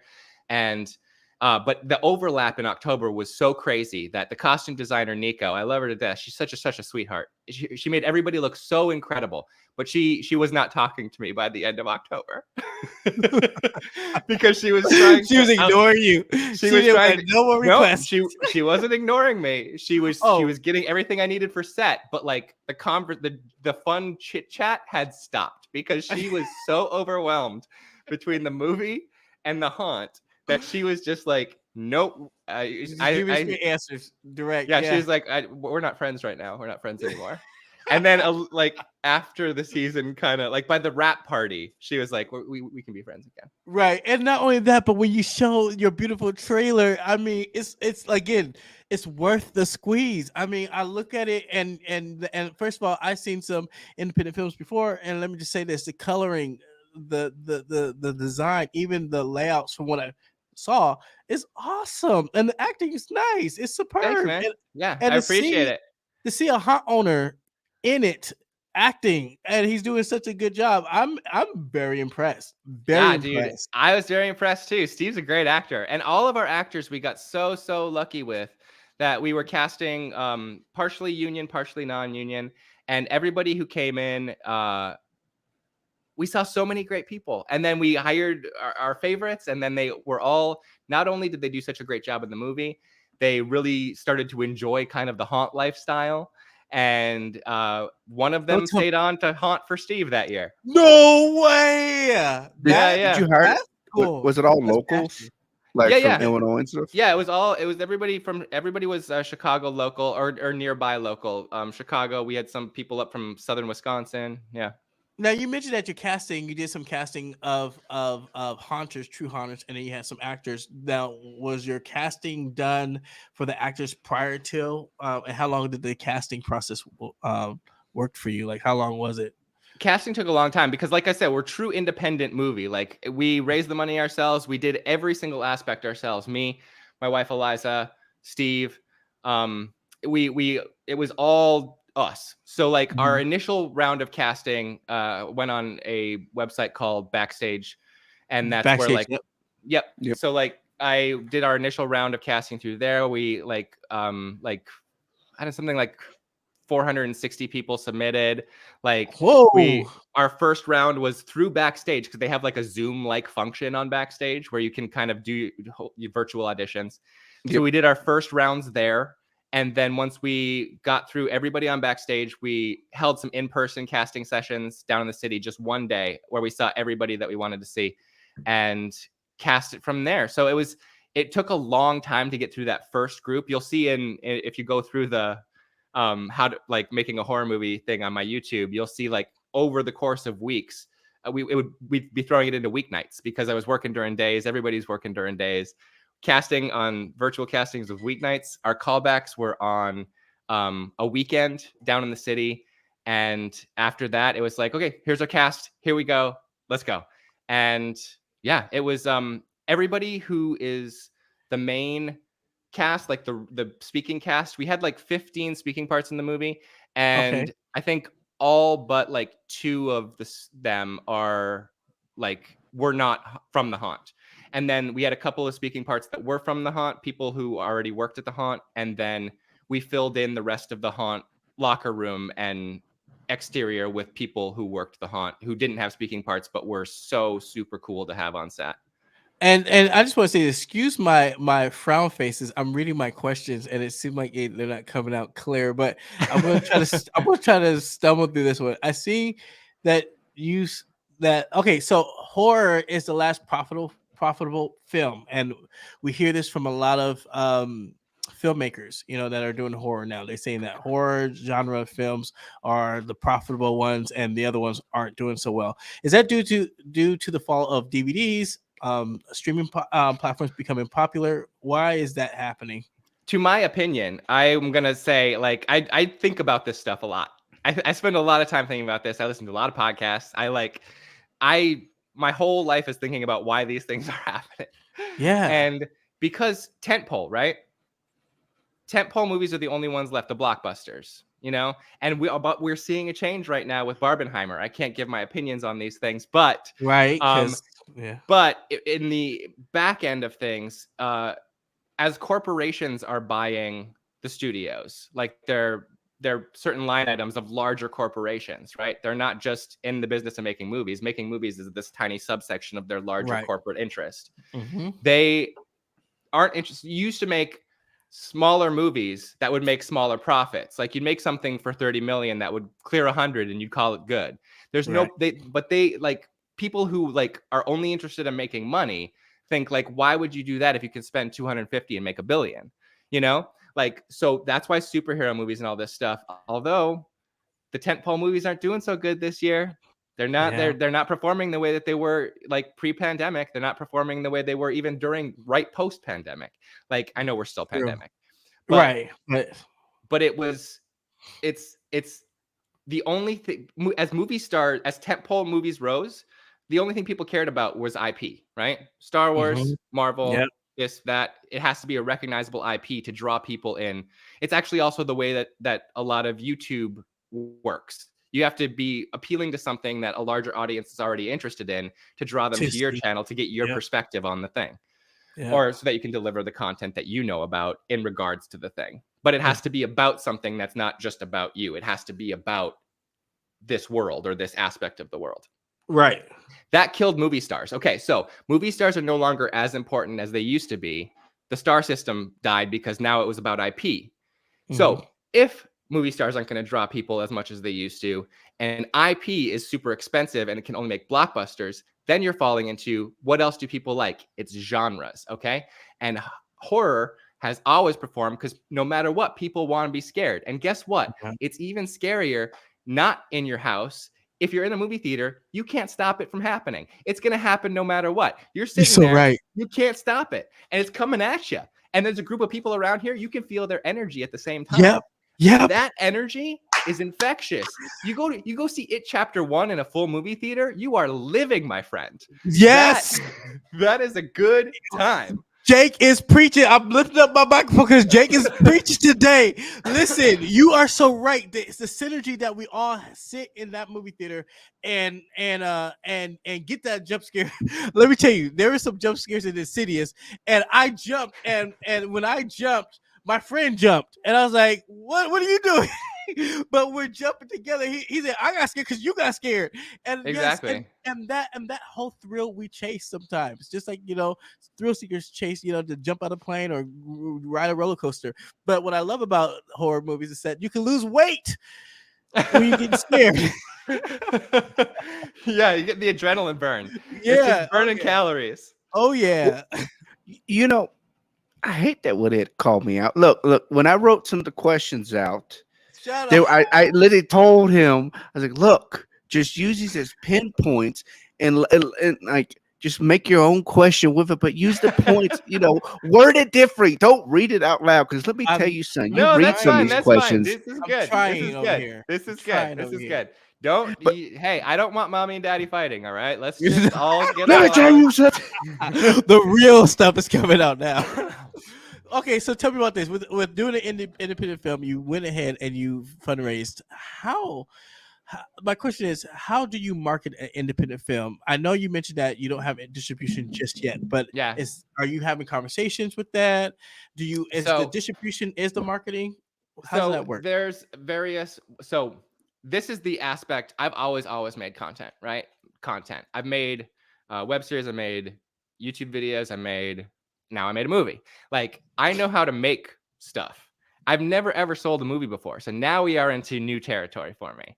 Right now, we are out to film festivals. We're out to a whole bunch of film festivals, waiting on notifications coming back starting in August, finding out where we will be playing, However, due to this unprecedented time in which we are now living, even if we get into a film festival, and somebody's like, "Oh, we would like to buy that movie," I will have to say, "I'm so sorry. I cannot now sell that movie until all the strikes are resolved."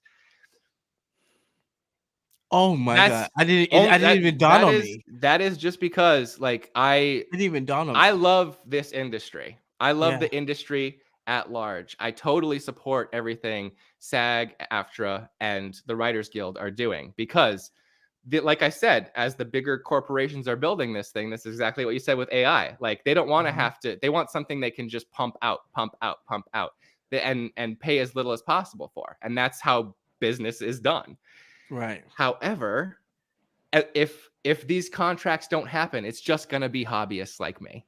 It's just going to be people doing this in their off hours as a second full-time job for 4 months of their year, Right. So, okay. I don't know if I answered your question. I actually lost the thread. I got so no, but it's great because it's opening up more because I can't sell the movie until I want to be a member of the Writers Guild. And right now, anybody who sells a finished project to like something under the AMPTP, the studios, anybody who anywhere I would want the movie to be would be one of these places that is being struck against. So that's putting content into their pipeline that allows them to potentially not have to settle another day. Do you know what I mean? So it's about keeping content out of the pipeline. So I have this finished thing that I'm so super proud of. I'm so excited to show everybody, but I'm not going to do it because I believe in the cause, you know? So the movie's done. It's literally that's on the shelf or in your computer. It's like it's in the can. My computer right here. Yep. There's a whole ass movie here. I want to watch it. There it is. There is a hard drive. There it is. There's a hard drive. Yeah. I want the hard drive. I want to watch it. Feature film. Yeah. Dang, that's funny though. Like, it's not. It's not funny, but just to think about it, it's an unreleased movie sitting on a hard drive, and just like, what the fuck? But just imagine, there's others too that have they're sitting in the hard drive. There's Okay, how many movies you make this week? Goddamn. What the? There's a movie. There's a movie right there. That's one movie, one feature. So this is everything for the movie is on this guy right here. This is the big boy. This can handle everything, all of the raw footage, all of the varieties of raw footage, all of the backlogs, everything. This is backups, because this costs so much money and so much unbelievable effort. If this goes down, I ain't losing it. You know? Right. Right. This is 2 backups of this. Wow. Look, he's not playing, y'all. This is his first feature. He's not going to let nothing stop it. He is going to wait patiently after the strike so he can sell it too. That's right. This bad boy's going on. And I doubt this strike is getting resolved I doubt it's getting resolved in 2023, honestly.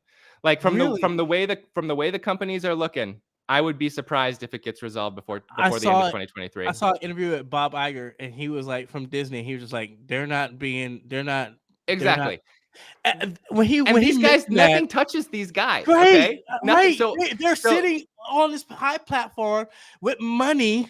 They're and I'm not trying to, and look, you guys, we're not hating on them. They have so much money that they want more money, and we're like, they're beholden to stockholders, dude. They're beholden to stockholders. Okay, that makes sense. That is their job. So what is going to make the stock drop is the absence of content. We just have to hold on long enough for it to become until our stockholders are like, dude, we got to do something. And that's the only thing that's going to make things change. Right. But so since we are a Halloween movie, hey, Brent, I like you too. Brent said, I like this guy. Look, Brent, I like this guy too. I would have you on board. Like, seriously. Like, I would love to be able to just talk about movies with you guys. Right, that's because I wanted to talk so bad about those trailers. Like, we go on all these tangents, but I love it because you're striking a chord with me. That is because, like, I mean, you're talking about the strike, and people don't know about the strike. And the more we educate, the more we talk to them and have these conversations, the more they understand. They can say, "Oh, okay." For sure. Because even like I remember, someone said, "Hey, stop streaming. Stop with the streaming platforms. Close them down." They're not really affecting the strike, are they? Because there's no contracts. There's nothing benefiting, right? So theoretically, some of the streamers do have residuals contracts with some of the post content. So people who did have content previously made content that's in the pipeline, they still could profit. The actual creators could still profit off of some of that. So they haven't called for a boycott yet. It's one of those things where, like, nobody's boycotting entertainment yet. However, the actors, because it comes down to the contracts that they sign, not the actual distributors of those. It's the actual contracts they sign that say, like, no promotion, because promotion's going to extend this strike longer by making people, making profitable things for them continue to be profitable. So, like, if you're watching something that was made previously, the actor's not going to talk about it, but the writing staff or whoever still has the potential to make, with some streamers, back end on that, which will help them during this very difficult time. Right. But what I was going to say was, as we are very specifically a Halloween movie, like there's like, if the strike doesn't end until 2024, like, we need to be purchased earlier in the season or early in the year to appear in the season in which our movie takes place. You want So it to be in October. Whoever buys us is definitely going to want it to be in like September, October. That's why it was so smart to move Saw X. I'm not going to say anything about the movie itself, but moving it up to September makes so much sense because then they have that road. They've got that road in, and they do not want to open up against Five Nights at Freddy's. They do not. Nobody does. No. Five Nights at Freddy's, I'm telling you this now, I'm going to call it, will be the most profitable horror movie ever to be made. I'm telling you. Ever to be made? Well, all right, dude. All right. I know. No, you threw it out there. You can't take it back. You fuck it. It's going right now. It's going to be the most profitable horror movie. It's right now, that I think right now that title is held by Halloween 2018, and that made close to $1 billion. So we'll see. Yeah. Okay. Who the fuck let's even go. watched that? Let's go. Jake, Halloween 2018. Who watched Halloween? Who watched Halloween 2018? Shut him up, Jake. Come on, man. Shut him up, Jake. Everybody watched that movie, man. Even Gerard did. Even he watched it. Was that the first one? Yes, that was the first one. Oh yeah, I watched that. I didn't watch the sequels. There was a big fallout over Halloween Ends amongst the fan community. But I gotta tell you, I'm not allowed to say anything. But I gotta tell you, see, Jake, I'm gonna call you after this. That one. So I'm like, just talk to me. All I'm gonna say is that one. That one.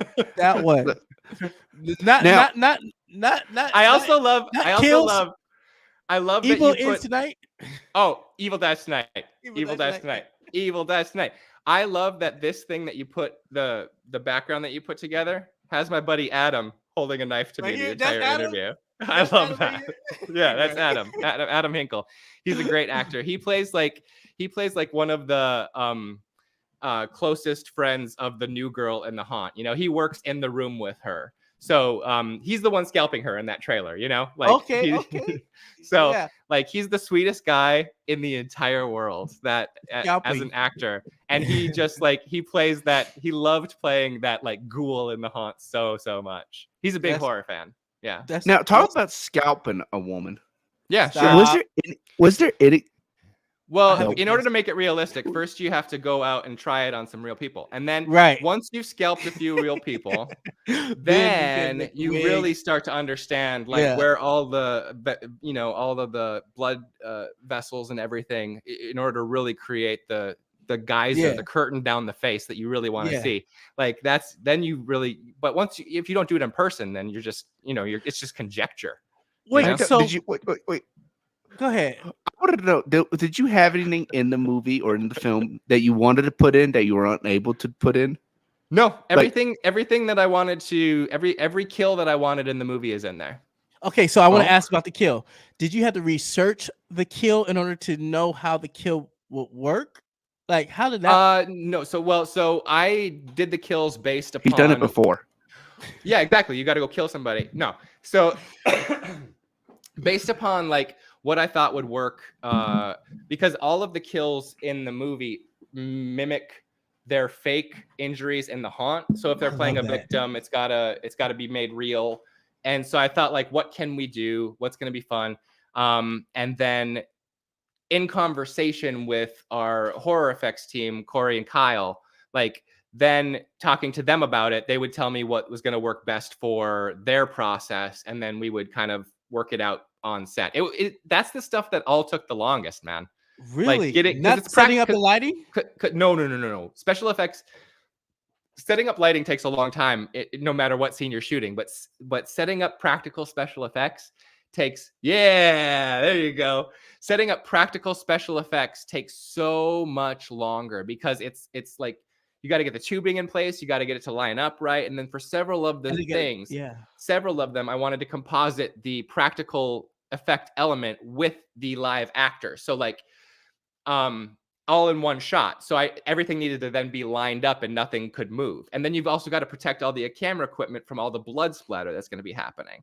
So it's it just setting up all of those elements takes so much time that there were 2 days where the only thing that we got for the entire 10 to 12 hour day was the effects shot, the effects sequence. What? There were like 2 days Because it where it had to look real. It had to respond real, especially with gravity and whatever you're doing. yeah, well, for that so like scene. there's if you're doing it for real, then there is Uh-huh. no worry about trying to match gravity. Gravity is just going to grab that Good. blood and pull it to the ground. Like so, Right. like that's why practical is so good because you can't, and it looks so much better I because you love can't that. predict. You can't predict what's going to happen because you're doing it for real. So Right. anything spontaneous that happens only makes your effect look better. Was there any CGI used in this film? So no CGI. There is compositing, like I said. Like we have, for example, like a fake arm. You know, you take a fake arm and then you cut into that with a real chainsaw, but you also want to have it look like it's attached to the actress. So I put the actress not with the chainsaw, have her react to somebody with like a big, huge pump full of blood hitting her with the blood. At the same time, I'm compositing the live action arm in as the That's so chainsaw cool. cuts. It's I stuff love like that. movie magic. I love movie Yeah, magic. dude. I really So do. there's a little bit of fake blood to kind of cover up seams, like a little bit of digital blood, but so that could be considered CGI, but all of everything else is practical. Okay, so you just cut it around. So there's somebody in your crew walking around with one arm. Shut up, Gerard. So look at this. So the makeup here is haunt related makeup, but you could tell it's light. Did you guys find a struggle between having realistic makeup? Because I know like in film, it's not theatrical, it's not haunt makeup. You don't want it. You want them to look real as possible. And film, even when I was on the set of film or CSI Miami or whatever, the makeup that you have, it's so real looking. It doesn't look fake. They don't look fake. Yeah. Did you see that there was a struggle with the makeup team in No. making hot makeup? Nope. Nope, not at all. So like this is like a pared down version of what they would usually do at Realm because we had time restrictions, obviously. Like so Steve here in the like Master of Ceremonies getup that he's got here.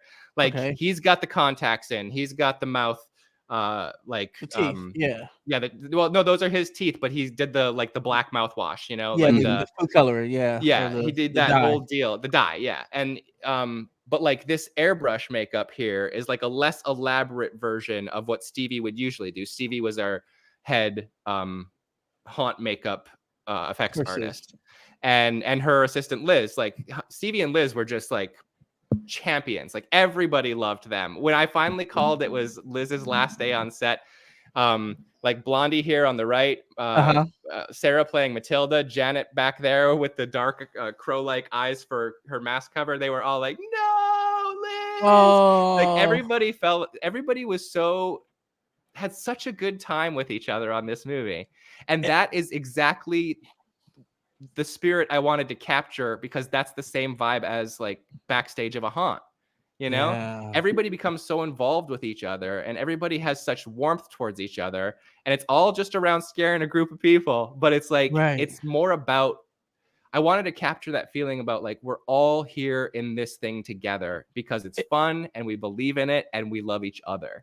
And when you have that, it becomes a family.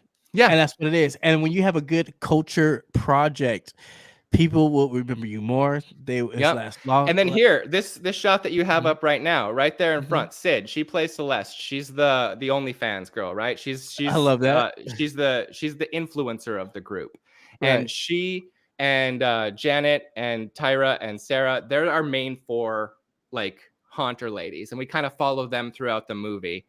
They're kind of like our Jamie Lee Curtis and the two friends of Halloween, like you spend a lot of time just hanging out with them. But this like awesome shelf of pumpkins here, this is what we got by like shooting in actual October, there's a town near us called Highwood, and every year Highwood Pumpkin Fest happens. And Highwood Pumpkin Fest, I was in contact with them for months leading up to it, and at the last minute they were like, yeah, come on out. Like we'll sign your location release. Come shoot your scenes here while we're open. And so in the trailer, there's that shot of Janet, who's the second in the back right there. She says, "This is my Halloween thing," and you see them walking through, pumpkins in front of them, pumpkins behind them, because we got to shoot at an actual like live huge pumpkin fest where everybody just comes to carve pumpkins, stick them on shelves, and there's a carnival, and it's like the best time all year. Beautiful. Britt Siggers asked, "What location is the movie shot at?" Or Yeah. and that was Chicago, right? So yeah, so this is Highwood, Illinois, which is a northern suburb of Chicago. This one right here with the pumpkins. But most of the movie was shot at Realm of Terror, which is in Round Lake Beach, at a place called Christoph's Family Fun Center, and it is awesome. Like anybody who wants to go walk through an awesome haunt has got to go to a Realm of Terror, because even after you're done with that, then you can go into the Family Fun Center and go bowling and go to the arcade and stuff. It's like the perfect. It's the perfect thing to do in October. I've never heard that before, and I love that idea, and I want to check it out. And Yeah, we, dude. Yep, that's scary. We do haunt reviews, and so I'm gonna have to check them out and to Yeah, Red dude, Terror come and up, just check come it up out. to Illinois. Come up. Let's and go. Yeah, Round Lake Beach. If you go to Chicago, it's still a little bit of a drive because it's like north. It's still north up there. Yeah, I love that. You got my buddy with the chainsaw up there. Yeah. But it's totally, you totally got to check out Realm. It's incredible. And then we also shot in Gurnee, Illinois, which is where anybody who is around the Chicagoland area goes to Six Flags. That's where Gurnee is. And in the mall, there's an escape room called 62 Escape, and that's where we shot our escape room stuff. That's awesome. That's Yeah. awesome. Yeah, it's a cool bucket list. Yeah, for sure. They have a great scene. I mean, just the scenery, just the set design looks amazing here. Yeah, so that is one of the sets we built inside the semi trailer. No way. Okay, so that's the Oh, he had to wear semi-trailer that. wall. That's yeah. Yeah. A silicone mask in that trailer. Oh my god.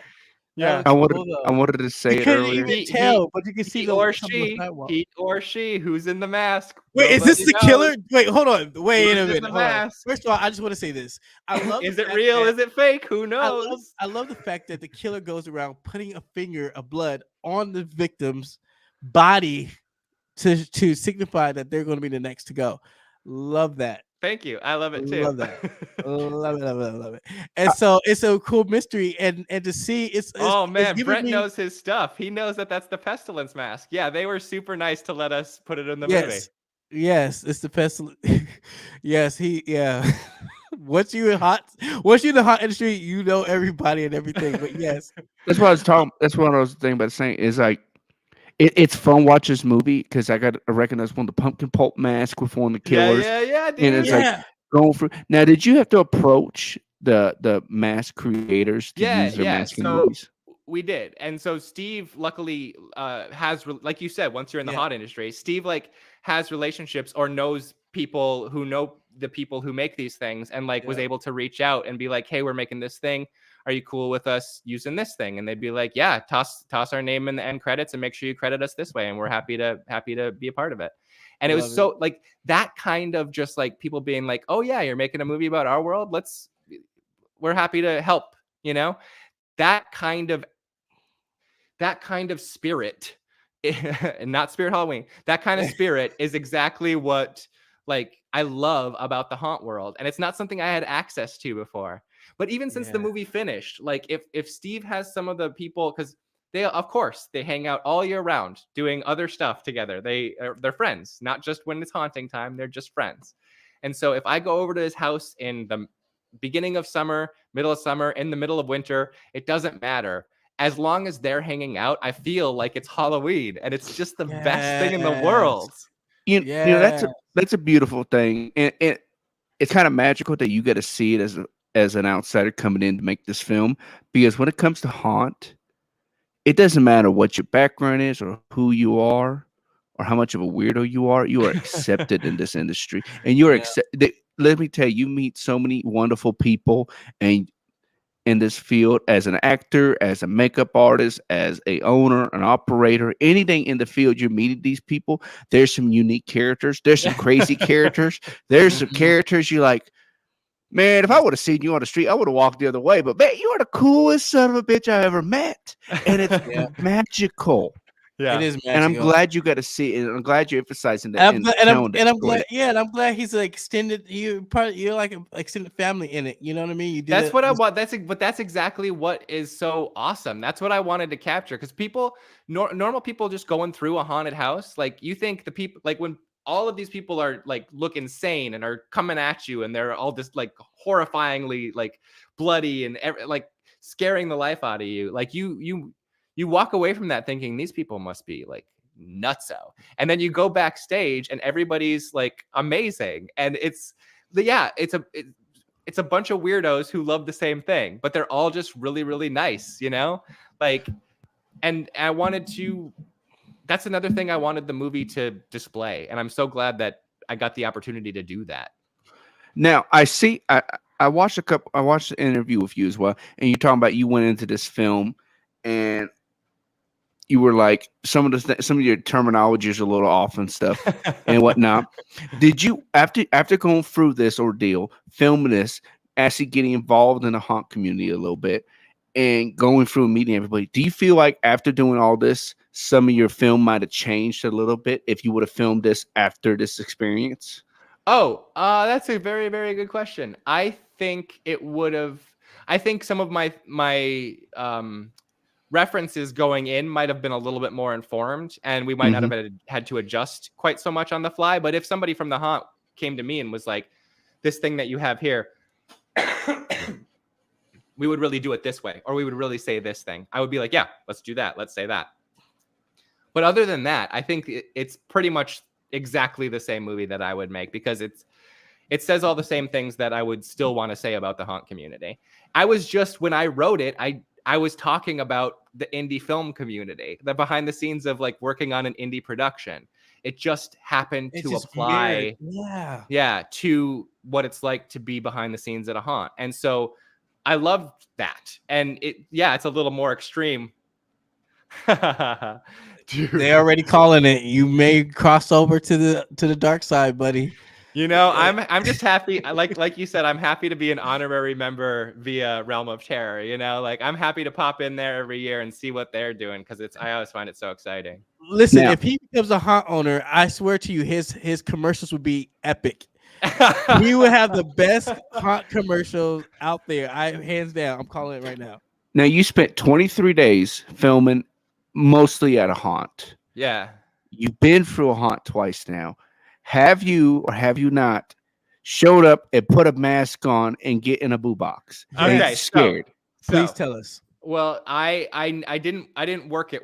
I didn't do that. But because I wanted, like, leading up to the fundraiser, I wanted to make sure that our fundraising campaign was like solid. I wanted to make sure to give everybody every reason in the world to invest their money with us, because we didn't go Kickstarter. We didn't want donations. We went with a site called WeFunder, which is actual investments.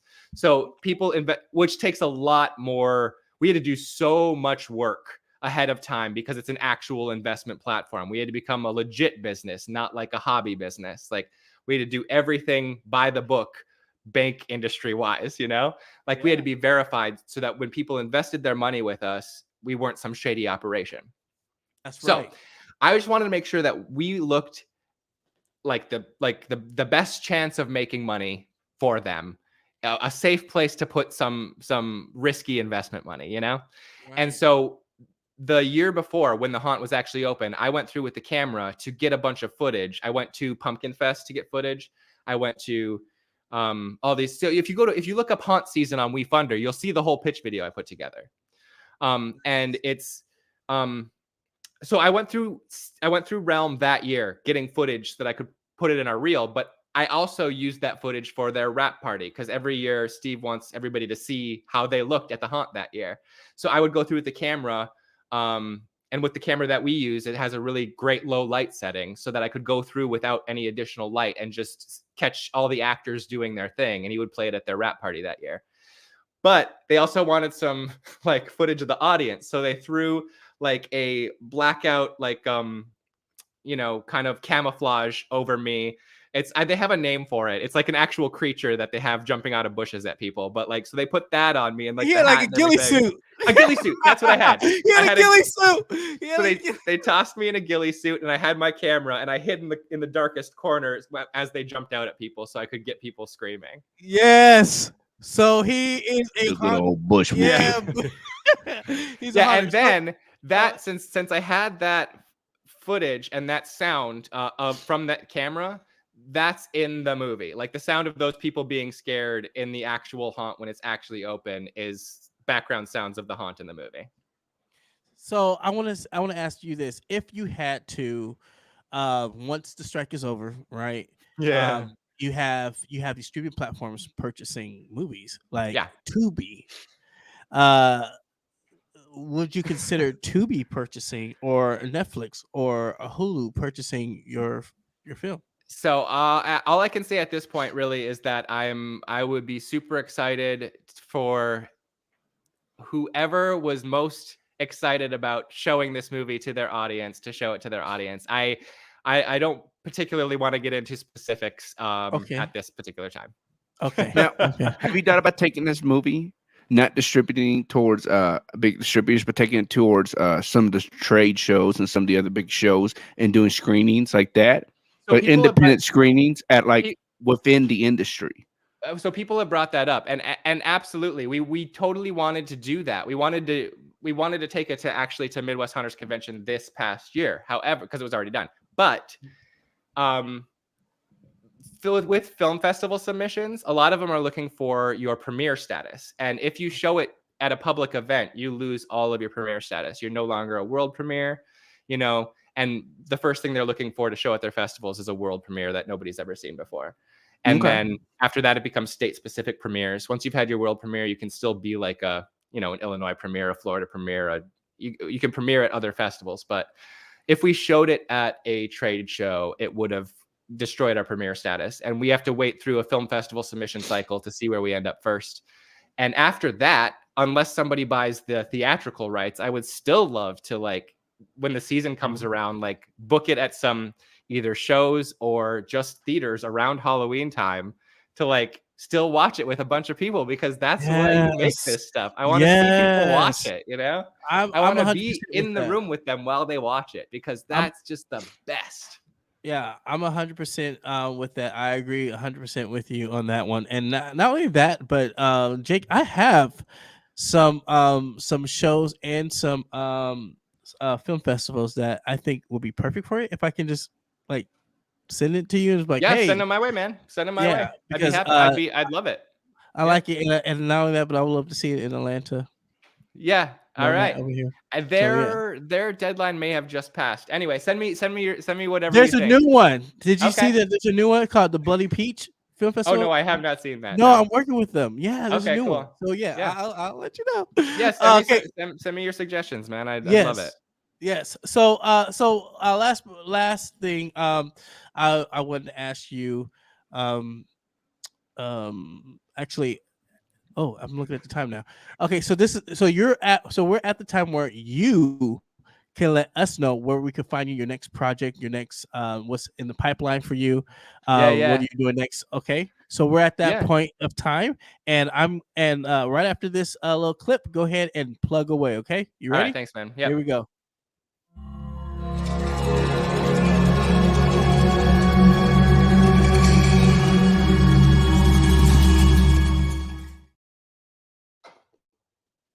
So you can find me at Jake Jarvi on YouTube. That's mainly where you're going to find out most of the project-related stuff that I do, because I always want to bring people into the creative process, because I find that interesting. I watch a lot of people making stuff. And so if anybody's interested in the stuff that we make, I want them to be able to see how it's done, truly independently, just for the love of the game, and hopefully for some good profits eventually.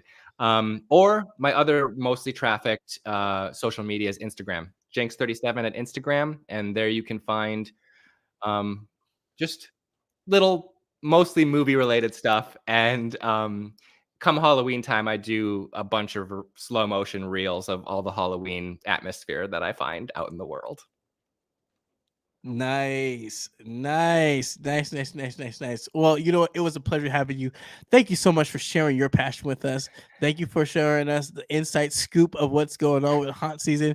Thank you for creating a film for us. Yeah. Thank you for having me. I appreciate it. And let's listen, this is not the last time. I'm glad that we've connected. I'm glad that I can consider you a friend, and I'm gonna be just hitting you up. Yeah, dude, hit me up. And then once the film eventually comes out, whenever, however, I'd love to hear your thoughts. Yeah, we're gonna support it. I want to Right. have a Yep That's Scary. However we want to do a watch party or just rent a theater. I have some theaters that want us to rent anyways. So, yeah. Yeah, dude. All Awesome. right. I really appreciate you having me on, both you guys. Thank you. Thank you so much, Thank you Jake for coming on. Jarvie. All right. Thank you. You have a good Sunday. Thank you for All right, being on. thanks. Take care. Happy Bye. Halloween to you. Woo! Another one. Another good guest and a good show. Like, bro, like his heart for what we love, and it's like everything that he talks about is our passion. And just even when he was talking about going to the theater, going back out, being with people, yes, post COVID has changed some things, but I finally went back out to the theaters and I enjoyed a movie. So when he was talking about that, I totally resonated about what he was saying about even just getting scared and how that thrill chase and how horror is still winning. And I told you that horror is winning. And so he's just a good person just to chat with too, and just I would have loved to pick his brain more about the movie industry as well. Talking about the ordeal, because I wanted to address more issues. What started the stag? How did it get in? You dive a little deeper into it. But at the same time, I know he's in the SAG strike. Yeah, but at the same time, he is in a bit of a predicament. He has a movie he can't release. He can't. He's in a pickle. He's in a pickle, man. Yeah, and but you know what is also in a pickle? Un-American cocaine. So let's just say, I'm sorry. He's not fused. You just get on my nerves.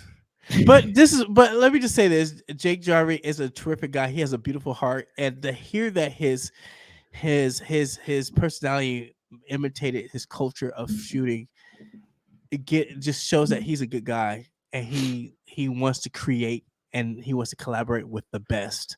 And I want to work with him. I really want to work with him. Don't laugh at that, Molly. Do not laugh at Gerard's jokes, I say.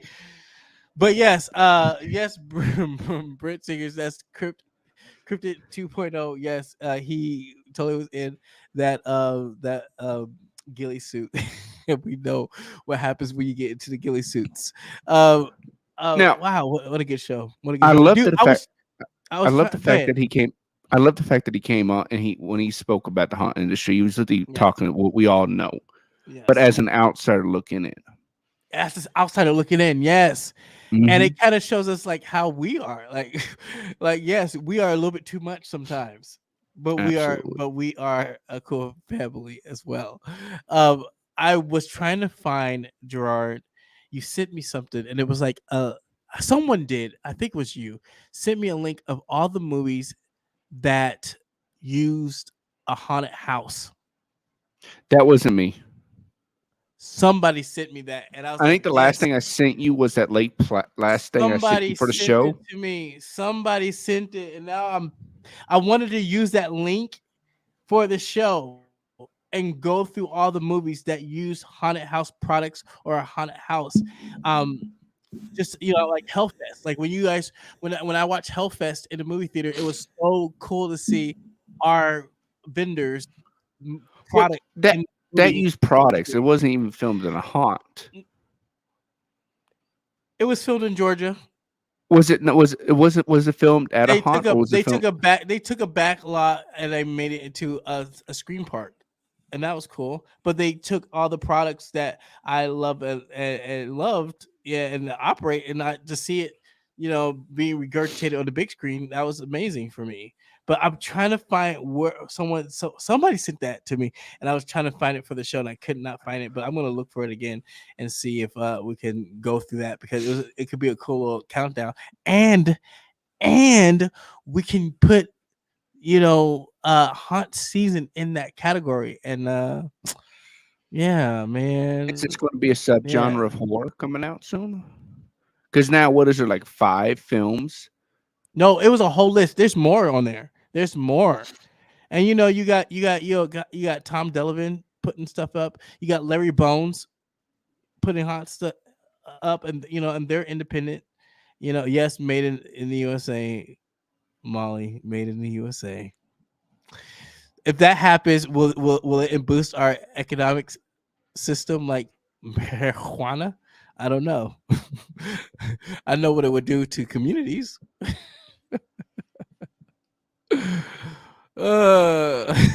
Let me stop. Anyways, I hope you guys had a good show today. I really did. I hope you guys had a good show with us. Jake is amazing, and man, I want to have him on again. I want to know what other projects he got. I know he has a project in there.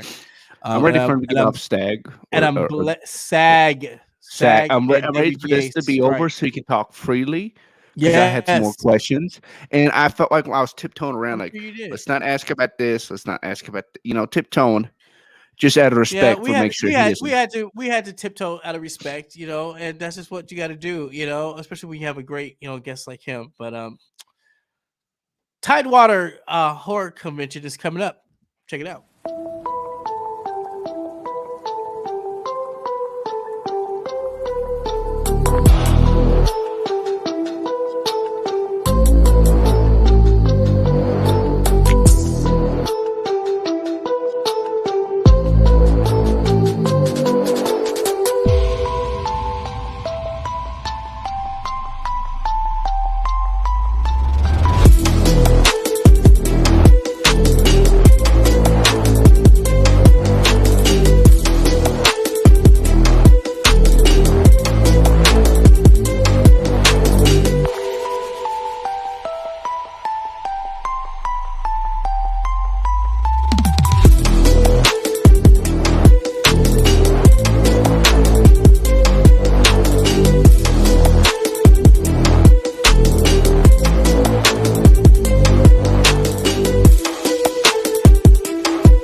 Looking to be a part of a community while getting dished out Halloween horror and haunt industry happenings? Well, you're in luck. Word on the street that Yep, That's Scary now has a Patreon, accepting like-minded individuals to engage and participate and have a little fun with our new horror family. Get exclusive content, merch, and messages from the cast. Be invited to some exclusive members-only events and notable horror events. Sign up on and become a patron member today.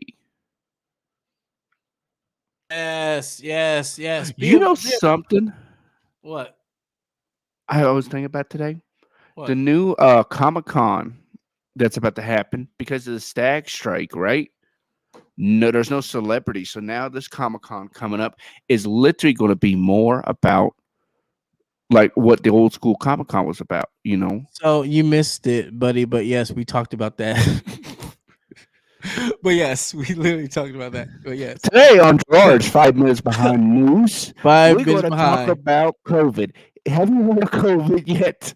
Whatever. But let me tell you this: if you guys enjoyed the show, you should be hashtag haunt season because we're going to get a drawing, and there's only 2 entries. Really? Come on, guys! Hashtag haunt season right now. Haunt season to win a horror shirt. Or you can win 2 tickets to Georgia Horror Popcorn, Georgia Pop Horror Con that's coming out. All right, so hashtag haunt season right now. Haunt season, any chat box on our Facebook, YouTube, or Twitch for a chance to win a prize because we're gonna give them away. All right. Okay, yeah, that was a good show. While that's happening, I do want to talk about a situation that happened with a dear friend of ours that passed away. This guy had a heart of gold, and I just wanted to spend some time just to chat with you, Gerard, about it, because if it wasn't for you taking me to National Nightmares, we wouldn't have never met this guy, and that was Lorenzo Pollard. We heard some bad news. He passed away this weekend, and or this week, and it was devastating when I found out Thursday. lost his life. But I wanted to give you a chance to speak on it. You know, I remember Lenzo back when he worked at the haunt. We worked that together back here in Tennessee. Miller's Thrillers, right? Yeah, Miller's Thrillers. He was just a cool, genuine individual, and he stuck out like a sore thumb because the man was making his own costumes. Yep, And he was making his own costumes. in the character of his personality. He's always there, ready to talk to anybody, and ready to step up and do whatever you needed to get done. You know, he was just like a get her done type of individual, and he was badass. You know, he was a lumberjack. He did haunting and lumberjacking. That's what I Really? always remember. Yeah, he was a lumberjack. I didn't know his day job, but I mean, I remember when we first That was went- back when he was at Miller's, and you Yes. know, once he left Miller's, we kind of like stepped off a little bit. But you know, I always went to National. I always go to National Nightmares, and we always talked while we're there. So right. It's so you know- funny because I thought that you were the first one to bring me to National Nightmare, but you weren't. Actually, it was Jen, the makeup artist from Michigan, and Brent Rowland. And when I first, and I think the second time, then we went and we talked to, but I remember seeing him for the first time, and he was on his car. He had this big mallet. If you go to my social media, I posted and I'll repost again him on there. But he was such a huge performer and had a great heart and a great soul that I posted him on my, and if you know me, I rarely post any haunter or any scare actor on my stuff unless they did a really good job, and he was one of them when I went to National Nightmare. And let me just say this: he came and he pointed at me and hopped off the truck at the car and said my name and we're like this. I'm a brother too.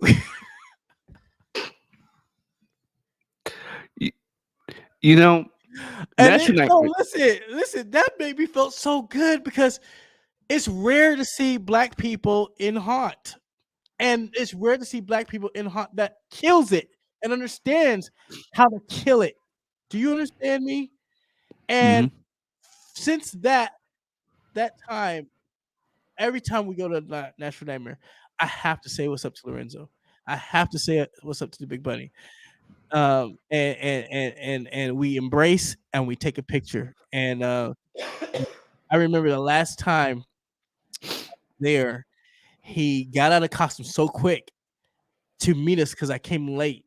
I came super late, and he got out of costume so quick to finally see us so that we can meet him out of his getup. And we were at the end, and I forget who I was with, and I was walking up, and he was right there at the gate. And he was like, "Hey, what's up?" And I'm like, "What's up, Lorenzo?" And I knew because his statue, I knew who I was talking to. And he wanted to hang out. And we just couldn't do it because of time. And most haunters, when you hang out, they're like, "Yeah," they're so down, they're so quick. And I couldn't. And to this day, I take it for granted, because I wanted to get to know him more and talk with him more, because he's such a good soul and he's such a good scare actor, and he'll be missed but not forgotten. Not forgotten.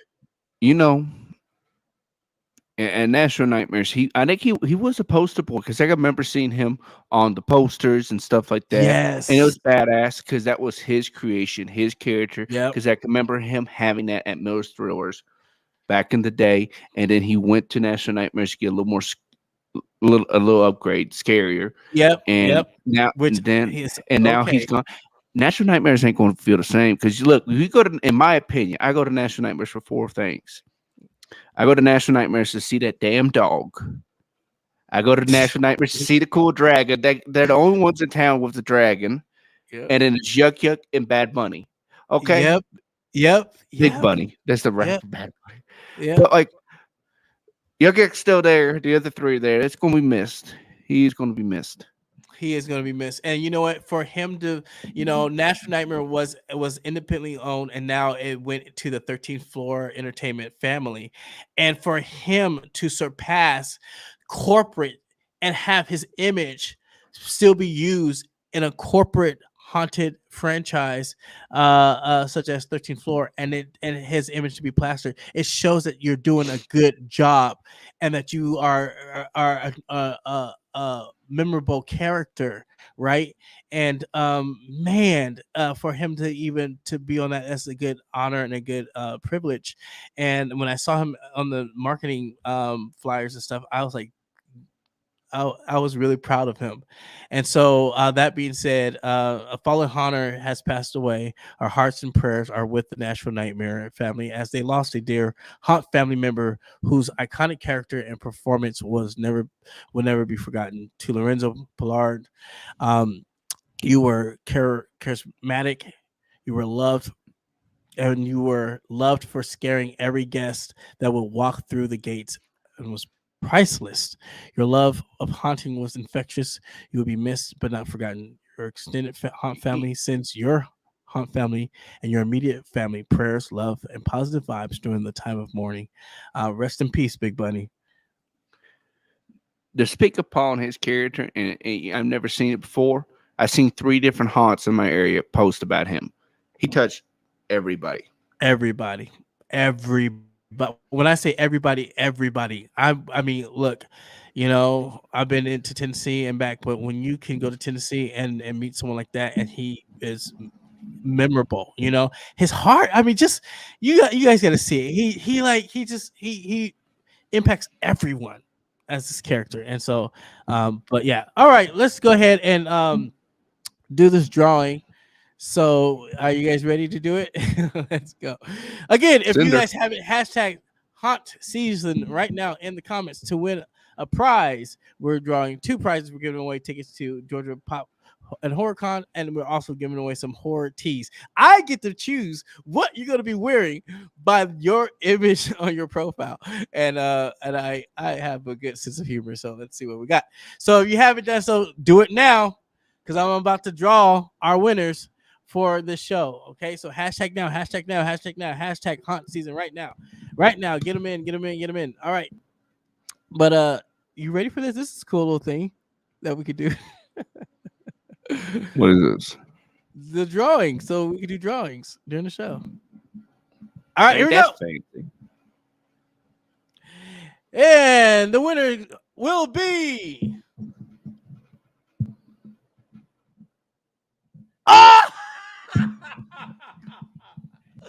I knew it, Molly.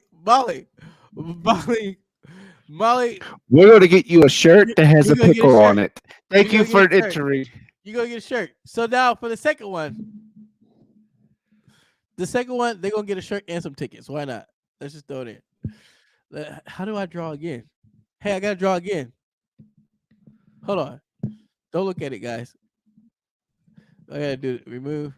All right. I got to do it again. All right. So draw. Oh, there he is. Draw again. All right. Let's put it back up. So congratulations, Molly. Give me your shirt size in our DMs. Just tell us your shirt size, and I'm going to pick a shirt just for you. All right. Let's draw again. Draw again. How do I draw again?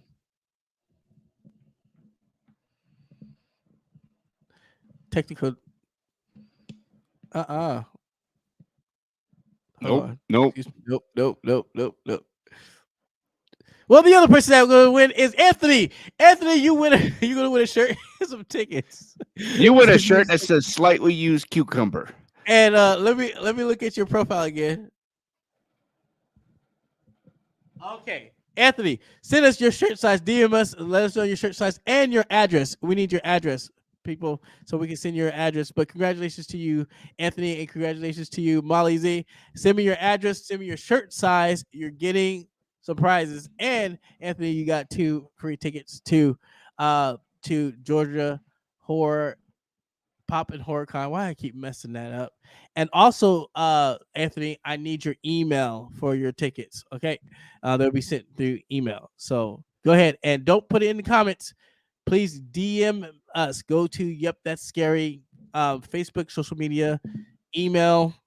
You could go and just in any contact form and say, hey, my name is Anthony. Put your last name. I don't know how to pronounce that. Mullenhoff, I think. Mullenhoff. Now we know you can't read. And then put your size, put your email, put your address. Molly Zombie, I'm sure you know how to contact us because I got my Molly Zombie little cup here. And you guys can get, if you want a Molly Zombie, you can get your Molly Zombie as well at mollyzombie.com. A little shameless plug, but yeah. And it was so funny, like I compared. I'm sitting here drinking my beer out of a can right now. All I'm saying. I'm comparing all my horror cups, and I'm mad at these two because whoever did these two for me didn't do them right because they're fading. So it looks like Molly knows how to do her cups right because this is just. I mean, look, just compare it. Like this is my Killer Clowns one, and this is not even a. This is only what 2-3 years old. Are you dishwasher? No, well, wash my hand. I got this like this. Damn. Yeah, Damn. right. I was like, $25 for this. I can't see nobody. And then look at my Beetlejuice faded. I use this more because I can at least see the character. Come on now. If we listen, if you want to be supported, make sure your products are good, quality. Anywho, so we got our scare video of the week. Check it out.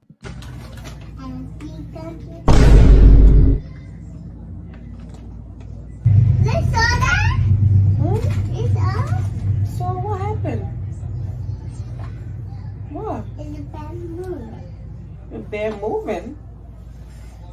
Joshy, you watch too many crazy movies. How?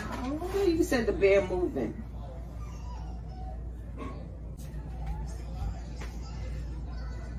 You keep making... Wait, okay, hold on. I know I did not just see what I saw. Jesus! I rebuke you in the name of Jesus!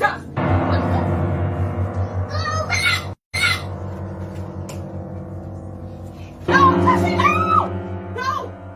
Jesus! Jesus! A 9. What an awesome prank. And look, Mother was not having it. She said, Jesus. She was not having it. She was not having it. But again, every woman in the world thinks they had the power of Jesus in the right hand. Look, some do. Don't mess with it. Georgia Pop and HorrorCon happening August 4th and 6th. We got some tickets given away to Anthony. Anthony, thank you for congratulations on that. Molly, congratulations on your horror t-shirt coming to you. And look at this. We got some amazing news. Inside the Game with Gun Interactive, Texas Chainsaw Massacre. They are coming on our show August 6th. And also we got some amazing other shows coming up. We have Douglas Tate coming on, who played in Jason versus Freddy and played Jason, and he played Michael Myers in Halloween Kills. He's coming in. We have Garrett Zima coming in, who built Chucky and also did Chucky for the TV show. He's coming in.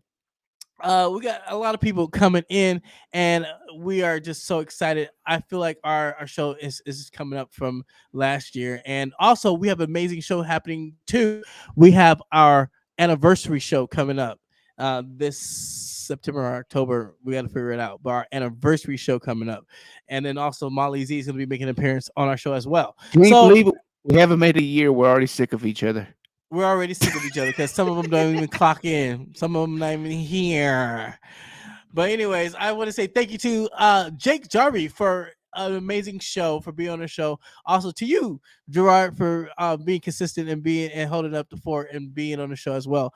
And to everyone that, I'm feeling kind of, for everyone that actually worked on the show, thank you so much. I know it's not our anniversary show, but thank you for the love and the support, and also just being working on our show to have our dreams come true. I also want to thank to our viewers that have watched the show. Thank you so much for tuning in and engaging with us, and to our listeners listening to our podcast at home, work, or driving in transit. Thank you. We appreciate you guys all for your love and support. Please remember to follow, like, subscribe, and share our social media accounts so we can continue to engage with you guys and build our new horror family. Right? Absolutely. Absolutely. Until And next remember, time, if you want to watch Haunt Season, No. it's coming out Okay. soon. It's at film festivals. Keep an eye out for that.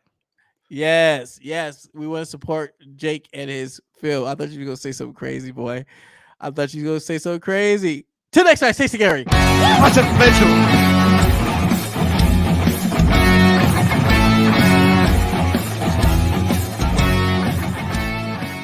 Yo, if you like what you have just heard, subscribe now or forever hold your screams.